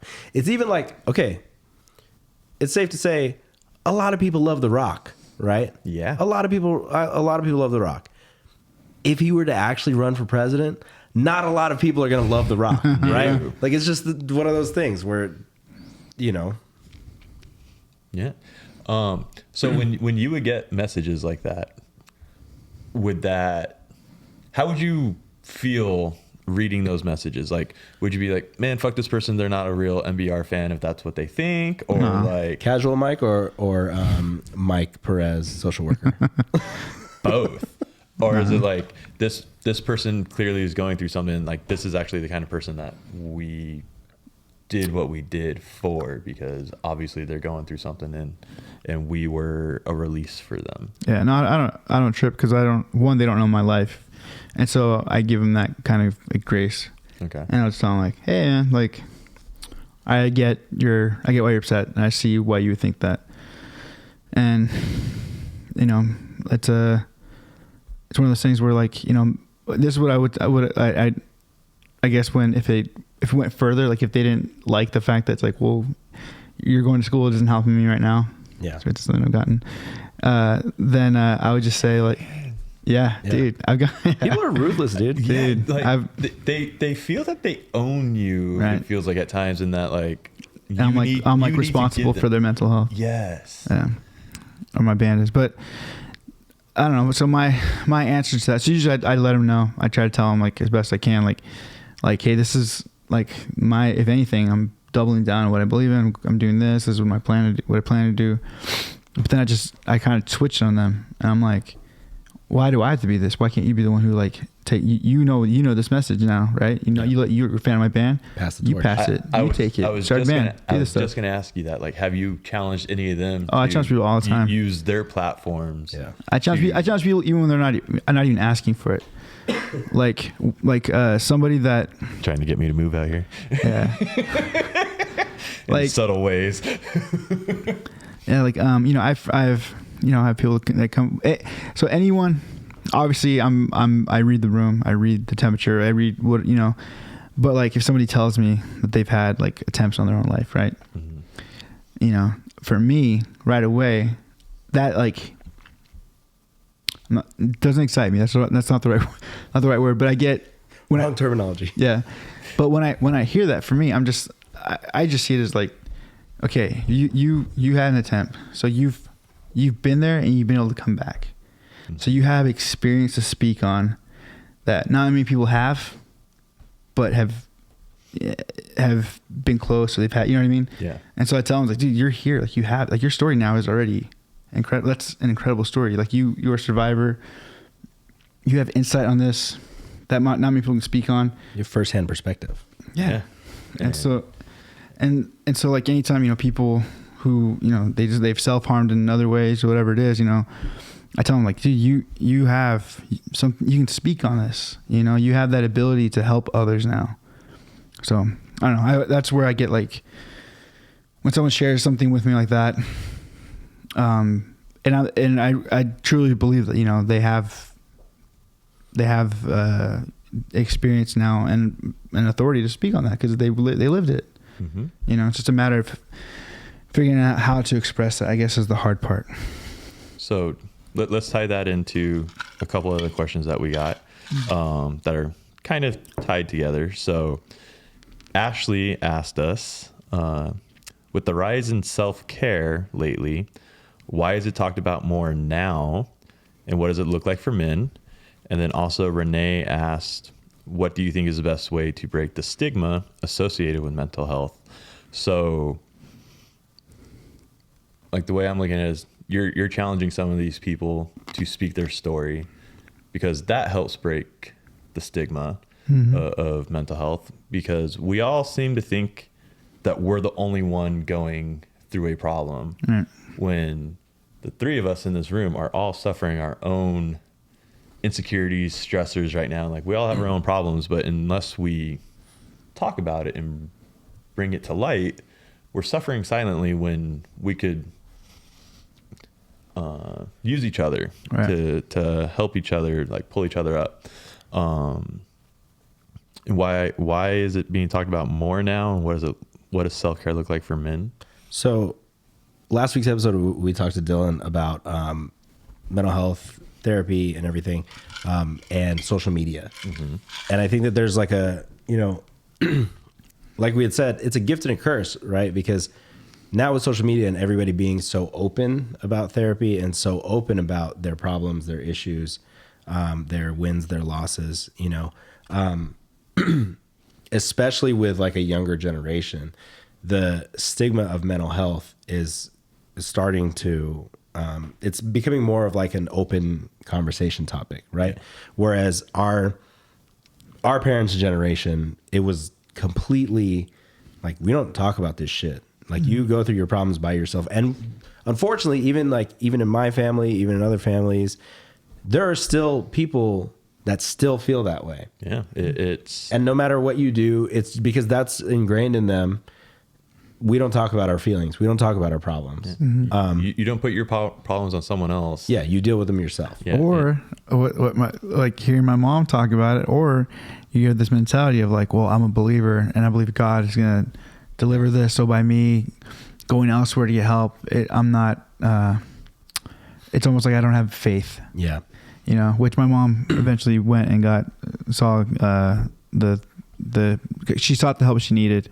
And she's a big believer in getting help. So, and what I love is on that episode, she also says, she goes, I realized I was asking for help and I believed in God and he gave me the tools. Right. I just had to accept them. Yeah. And she realized like that counselor was that answer from God. Right. And it's, we tend to ask God or a higher power for help, but because we don't recognize the help when it comes, we turn it away. Yeah.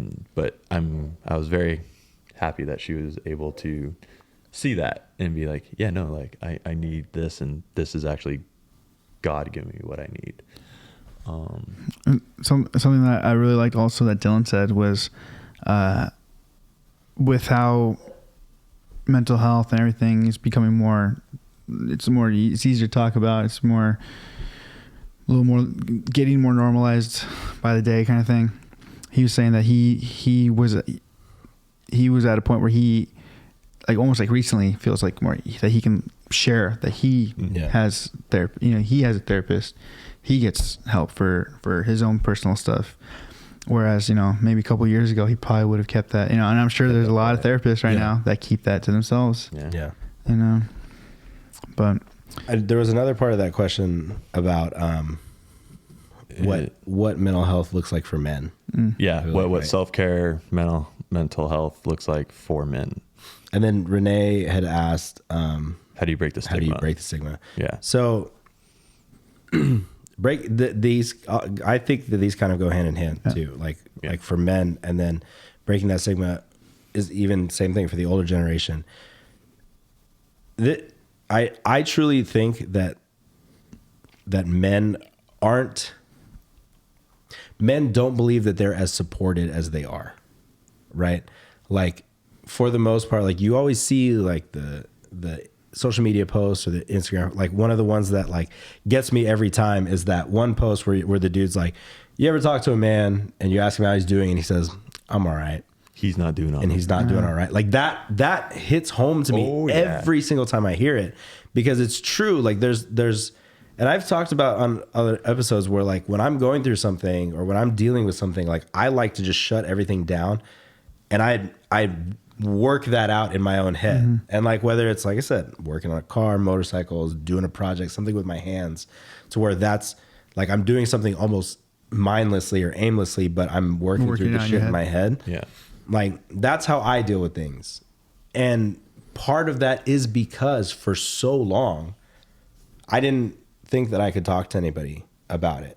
Yeah. And it became so normal for me to just not talk about what I was going through, not talk about what my problems are, not talk about, the things that are really affecting my life in the day to day. Like there would be days where like I'd completely just disappear and I'd come back and nobody would have any idea that I was going through something so like crazy or something traumatic or whatever. Just because I had to figure out ways to deal with it on my own. And even like when I was a kid and I went to therapy because I had ADD and they want you to see a therapist and all this stuff, I didn't talk to the therapist about my life. Like they would find ways eventually to get things out of me, but like I didn't want to open up because I felt like that was the wrong thing to do. Yeah. And especially when you're a kid, because I went to anger therapy when I was going into my sophomore year of high school. My mom forced me to go to anger therapy because I got in a couple fights 2 years in a row and stuff. And she was worried. So just a couple, that's light work. Yeah. That she knew about. Yeah. And I mean, they were pretty big fights. Like a lot of like fallout happened. But so I found it annoying, and I look back. You didn't want to be there. I didn't want to be there. And you know what you do in anger therapy or anger management? You talk about the things that make you angry. Yeah. So I'm like, you're making me angry in here. Like I did not feel safe there. because especially as a minor, you felt that whatever you were telling them, They're going to tell your parents. yeah. And I was like, I'm not down with that. Which, unless you were truly going to harm yourself or harm somebody else, they're not going to tell your parents unless one of the parents is like the key indicator for all this stuff. Then they might have to pull in and do a session. But yeah, I went for like 4 weeks and I was like, I'm not going back. And so I totally understand that. So besides social media, why do you feel that self-care and mental health is talk more about? Do you feel that and I know you are very humble and you would probably never admit to this, but do you think that the work that you and No Bragging Rights have done has helped open this discussion and help drive this change? I mean, I think we've had a small little hand in our own little world, in our own little pockets, where we've had opportunity to speak on it. You know, yeah, I think there's been a couple of things that have kind of helped this movement. I think, as sad as it was, I think Robin Williams' passing was a very big eye opener for like a lot of mainstream people, especially the older generation. Because for the older generation, because like for a lot of times, you know, when you hear about people taking their life, if they're older, they weren't normally like a famous person, or like you could just dismiss it with like, oh, it's a drug overdose, or it was something like this, you know. And then the younger generation, same thing, drug overdose, or if it was suicide, you just chalk it up to them, you know, they couldn't handle it, or they like, you know, it's such that old narrative, especially the older generation holds on to that. But it just seemed like something, because it came from like the older generation of, you know, Robin Williams, a comedian, like, you know, well liked as far as, you know, anyone could tell. And then to realize when his story started to get out and people started to hear about his struggles and what he was going through, and it kind of, I feel like that kind of almost made it real for a lot of people.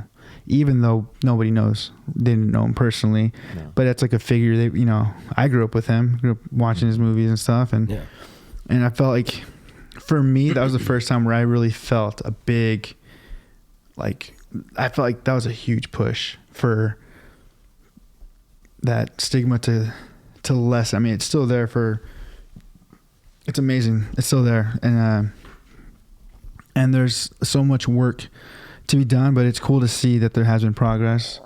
You know, I felt like my band did its part for the little areas that we got to be in part. You know, every show we played, we had an opportunity, right? And even if it was just one person, that was my goal. That's one more person, right? Yeah. Like, damn, I didn't even think about the Robin Williams part, but now that you brought that up, though, tying it back into music as well. Chester, from Linkin Park, like, I was a fucking wreck that day. I didn't believe it when that first happened. Like, I loved Linkin Park. Like, I played Hybrid Theory so much. Like everybody did. Yeah, everybody was so connected. That album I gave it a pass. Yeah. It was really hard to deny that album when it came out. Yeah. I was like, I don't want to like this, but it was pretty fucking sick. It was so good. And the day that the news broke, I remember listening to that, to Meteora. And that was the first time I listened to those albums in probably 10 years at that point. But then hearing his story too, and hearing what he went through as a kid, and like the molestation and stuff, and how he was finally feeling better and he had exercised those demons, and then to just succumb to it again. And it was just like, I actually saw a quote today, once again, social media, but it said, people don't fake being depressed. People fake being happy. Right. Yeah. And that, to me, I was like, it hits, you know, to a certain level, because, you know, you especially looking at Instagram, Facebook, everything like that, we see everybody's best selves. Yep. Right. I haven't posted to my personal page since 2017. Has it been that long now? 2007. If you go back, the last post I have on my Instagram is like, I've posted stories, stuff like that, but the last actual post was me and my dad. My dad was in town. My dad was doing like the Spock live long and prosper thing. And it was like, got to get my old man out here to the West Coast. Right. Yep. And I don't know if this is just like subliminally or whatever it was, but like since 2017, I don't want to fake anything. Right. Yeah. And like, I haven't had anything that I felt is worth Posting. And I don't mean that in a sad way. I mean that in the sense of like, there's nothing I really want to just show off or flex on or anything like that. That to me is like better than this. You know what I mean? Yeah. Like this is like me and my pops. Like this is, we're just gonna leave that there.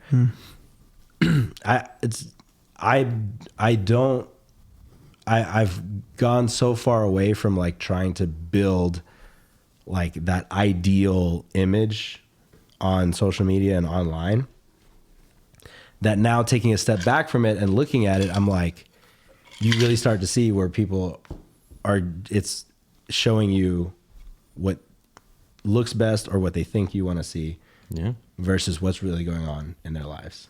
We have friends that I see that I know are going through shit. And still, You would never know it. You would never know it. You know, It's funny when people think they know you based on your social media. Mm-hmm. To me, that's like the most, like the most like ignorant. Like I think a lot of people. I would say most people should know this by now, but Instagram and social media it's a highlight reel, and especially as someone that's in the fitness world, and I follow fitness influencers and stuff, and I personally know some people, like I've watched them become fitness influencers. And what a lot of people don't know, bank content. Yeah. But like a fitness influencer will spend 2 weeks and they will take all their pictures for the year. They'll do their Halloween stuff, they'll do their Christmas stuff, they'll do their vacations, like their beach. They do it all in like a 2-week span, and then they just release it as the time comes and everything.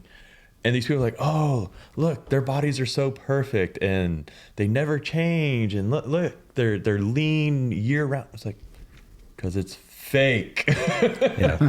and there's filters on everything, and I think people are starting to realize that with like all those catfish reel like oh my God, this is the biggest fucking catfish filter ever. So it's even to this level. So like I followed somebody who is like in executive protection, right? They're like, they're high end security. They're also like, but they were like legit, like they would go on, they were in Venezuela, like these crazy like operations and stuff, right? okay. And then so one day I just happened to be like looking at it, and he's like explaining like social media is for everyone else, right? He goes, here's what I need you guys to understand. And then he was showing dates and time, like pictures where he's in a foreign country, right? He's in a foreign country. He's legit in the shit. Like he's dealing with legitimate revolts. He's dealing with all this stuff. He's training armies and he's training people. His social media posts that he's in Miami poolside, right? He's like, I have somebody who maintains my social media because nobody needs to know what I'm actually doing. Yeah. Right? They have my phone. They take it and hanging with the dogs today. Driving through this place, having drinks, having dinner at this place, and he's over here, like basically stopping a revolution, Christ. And it's things like that. Like social media, it's like, yes, there's an aspect to it where you're just talking about your life and you're talking about the great things that are going on, and then there's so much more of it that's just complete bullshit. Yeah. Right? Fucking bullshit. It's angles. It's. And I don't know how we really got on this topic. Me neither. But so before we get to some of the heavier questions that we still have, let's go nice and light. Yes. What is the best era / decade of music to you? 80s and 90s R&B. Go. Woo! 80s and 90s R&B. And 80s hair metal. Personally, 90s punk rock and 90s R&B. Okay. I like the 80s just like as a whole genre, like Everything. the rock, the R&B, the soul. You mean Dwayne? Huh? What? I'm sorry. Dwayne Rock. No, I love going back. If I'm driving and stuff, like when I used to have satellite radio, I had it on the 80s channel all the time, and Michael and Prince and all that. It's just so nice to vibe out to that. But then I also really loved like the late 90s freaking boy band and pop era. Like I had all the boy band I albums. was hanging with the fellas, saw you with your new boyfriend, it made me jealous. Oh my god, I played that song Don't on start. repeat. Get the next question. I played that song on repeat so much my brother came into my room and like turned off my like stereo. He's like, I'm fucking sick of this song. With the evolution of the music scene, what does a band or a genre need to do to stand out currently? And again, that's from Max. So I think, personally, I mean, there's a lot of ways to stand out, good or bad. Like you can do things that are controversial. You can do. I think the best way to do it is just to be as authentic as you can about what it is you're doing. Yeah. Like, you know, if your lyric content isn't like serious, and you're just a band that's fun, cool. Be that band that's fun. You have a song that, you know, your song's about heartbreak, lean into that. Wear that, whatever that is. You know, talk about heartbreak. I don't know, whatever it is. Just, I guess, just be real about what it is you're doing, and I guess try to stick to that as much as possible. Because we didn't think like, how do we stand out? And like the whole mental health thing, or like the suicide awareness prevention stuff, like that wasn't a plan.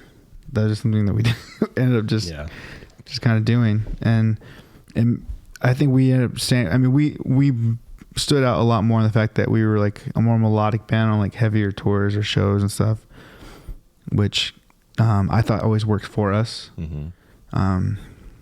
But I don't know. I think just be real about what you are, and like maybe, I don't know. I guess if you're trying to stand out, I don't know. Be loud about it. I don't know. Just don't be afraid to try new things. Like don't be afraid to just like if you're playing in a hardcore band, don't be afraid to try something that's a little bit of a different vibe or a little different, like, you know. That's what I love Down to Nothing. Down to Nothing to me is there's so much fun. Like watching them live, there's so much fun. Well, who's the one band that you show me? Guys, if you haven't checked out Low Love yet. No, okay. No, Low Love is good. No, I'm talking about the one with the music videos. With like the little fingers, and then they had the workout video. Eskimo Callboy. Yes. Like that is heavy, hard, crazy metal. It's not for everybody. It's not for everybody, but it's fun. But they have the craziest, wildest like videos that are just you look at them and you're like they debase themselves pretty much and are just like and they creative. just ham it up and are cheesy. Like I love it. That's what I remember most about them. Or like Ice Nine Kills with like the horror theme. Yeah, the horror theme, and they've laid into that, and they make their music videos based on movies and all that. So I agree with you. Just be authentic, like and try, and like Mike's saying too. Like don't be afraid to try things. Something I thought was so genius, and I wish they would have pushed it harder because I thought it was like brilliant. Like I wore the shirt proudly. Was there was a time in like the I don't even know if it was just hardcore, but there was like the whole floral stuff, like the floral like things, and like the and a band called Motives from Ohio. They're awesome. They had these shirts and they looked like they were floral, but when you look, they're veggies. They're vegetables. And so their thing was like the floral print was just vegetables. I don't know how.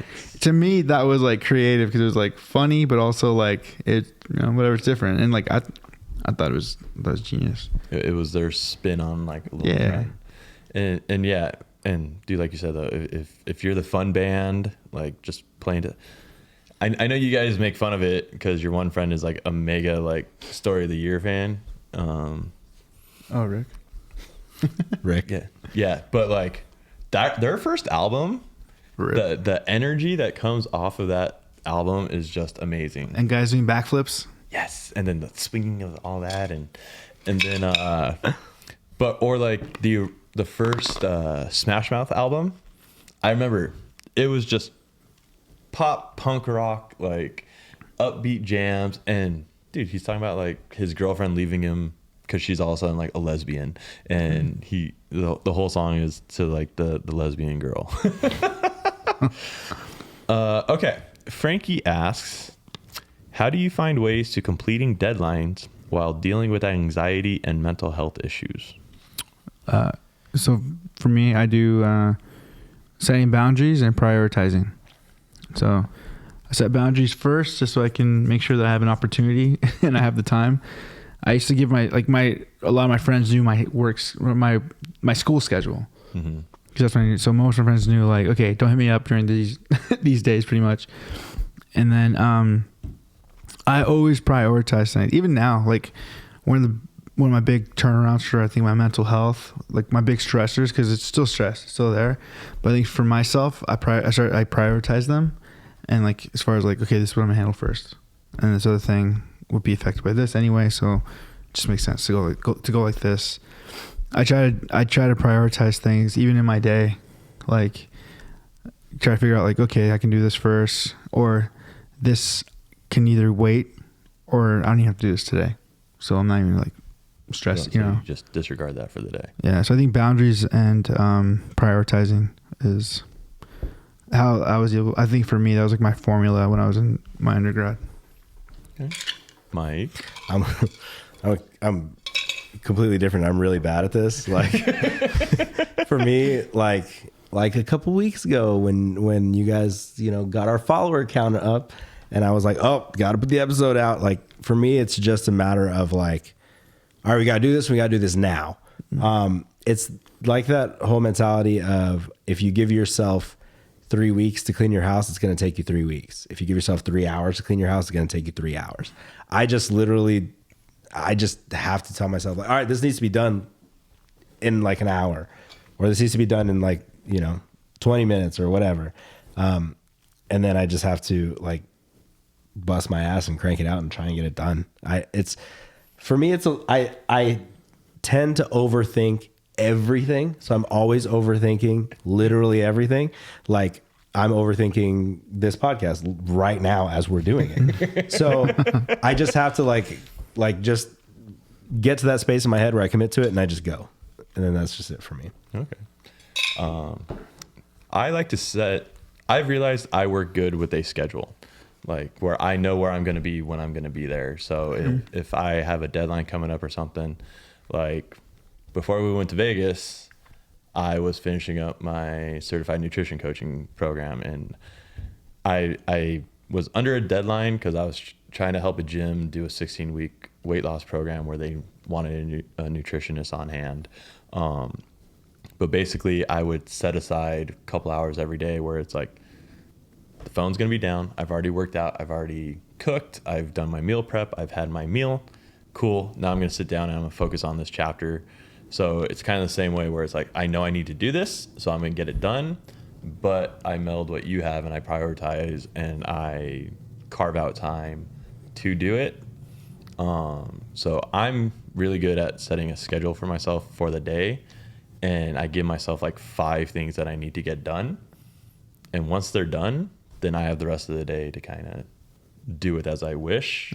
And I feel okay about that.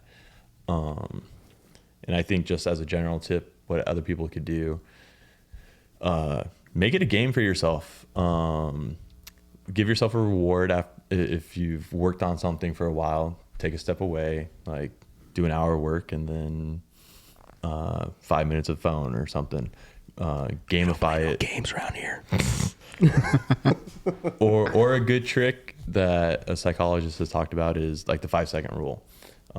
Once something has popped into your head that you need to do, you give yourself a countdown, 5, 4, 3, 2, 1, and you go start doing it right there. Because after 5 seconds, your brain will sit there and be like, we don't need to do that. Like, it will start focusing on other things, and it will prevent you from doing it. So it's amazing what you will get yourself to do when you don't want to do what you need to do. Like, yeah, dude, I was writing papers, and like, I was just like, you know what? I've always wanted to put some of my favorite t-shirts in picture frames. And so like, I got up and I went through and I started organizing my band shirts that I had in a box, and I started organizing them, and I was just like, what am I doing? Like, I have an important paper due tomorrow. Like, it's like, you know what? Man, when I was in college, Cody needs to go to the park. Dude, if my paper was due at 8 a.m., I started it at midnight. I was terrible. Final question that we have comes from Chris. I had a best friend who is no longer here due to depression. And I believe he said it happened about 9 years ago. Mm-hmm. But he says, what are some ways to cope with this, even though it's been so long? So he still finds himself thinking about his friend. And it's, from what I'm inferring, he kind of feels some kind of way about it. So it's kind of like, Chris. do I know Chris? I know Chris. Slap of the bass. Slap of the bass. Mm-hmm. What's up, dude? But no, so how do you cope with pain or the loss of somebody, even though it's been a long time? I'll speak for myself. If I think about it too much, I still get upset about my buddy Will. And that's kind of what set me on a path through the whole mental health thing. But what I think is good for anyone to do with any kind of loss is, what can be learned in that situation, and then also like try to focus on, or try to think about like some of like the the good things about that, and then you can find ways to honor that person. Losing. I've since then lost friends, and it's never easy. Like, it never goes away. Like, losing whatever it is, however the death is, it's never easy. And I don't know if there's, like with our buddy Chris, like, I don't know if he, like you're saying, I don't know if he holds anything, like he feels guilty. A big thing for me with Will, I think Will, it hit me so hard, was because I felt guilty. Mm-hmm. He was the first person to ever call me a mentor, which is crazy thinking about how back then I was like, what, dude? I don't even know I have no idea what I'm doing. I'm stumbling through this blind. Like, what? Don't look to me. Yeah. And so, so for me, I carried a lot of like different emotions. I carried regret, I carried anger, I carried all kinds of things, just because I always felt like it was under my nose. It was on my watch. That's how I felt. Mm-hmm. And so, but since then, I've just kind of learned that, he was going through something. He had a mental illness that he was fighting with, I didn't know that. So I was able to start educating myself. Mm-hmm. So his life helped me. He saved me in a lot of ways. And so I've been able to educate myself on that. So for someone like Chris, like you can learn from this. You can take what happened with him, and how do you prevent this from happening again with anyone else? This for me changed how my outlook on a lot of things. Like this, he literally changed my life. My life is completely different now because of him. And so, yeah, so like now when I speak about him, yeah, it's still moments where it gets hard, but now I also like speak of a place of like, because of him and how his life has impacted me, I've been able to help people. And I feel like there's a lot more discussions now, of what that can look like. And I've been able to speak with different types of people, based on like, similar situations, like sadly, this is a thing that like is not as uncommon anymore, like to lose someone to suicide. Yeah. You know, it's like, and so there's people out there, like you can talk to people, and if you don't have those people, then, you know, I encourage Chris, whoever, to reach out, you know, if he's still having a hard time with this 9 years later, you know, maybe find a grievance counselor or do something on that end for yourself. But I think in any loss, the best way we honor anyone is by you live your life as best you can.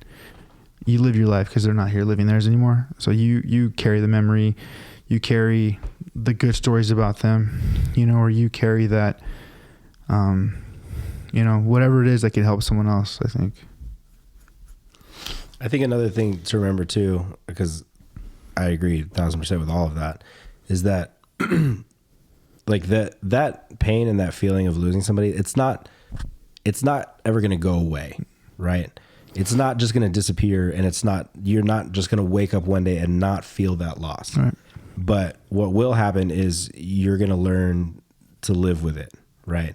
You're going to learn how to, you know, not let it affect you in ways that are detrimental to you in your kind of your day-to-day life.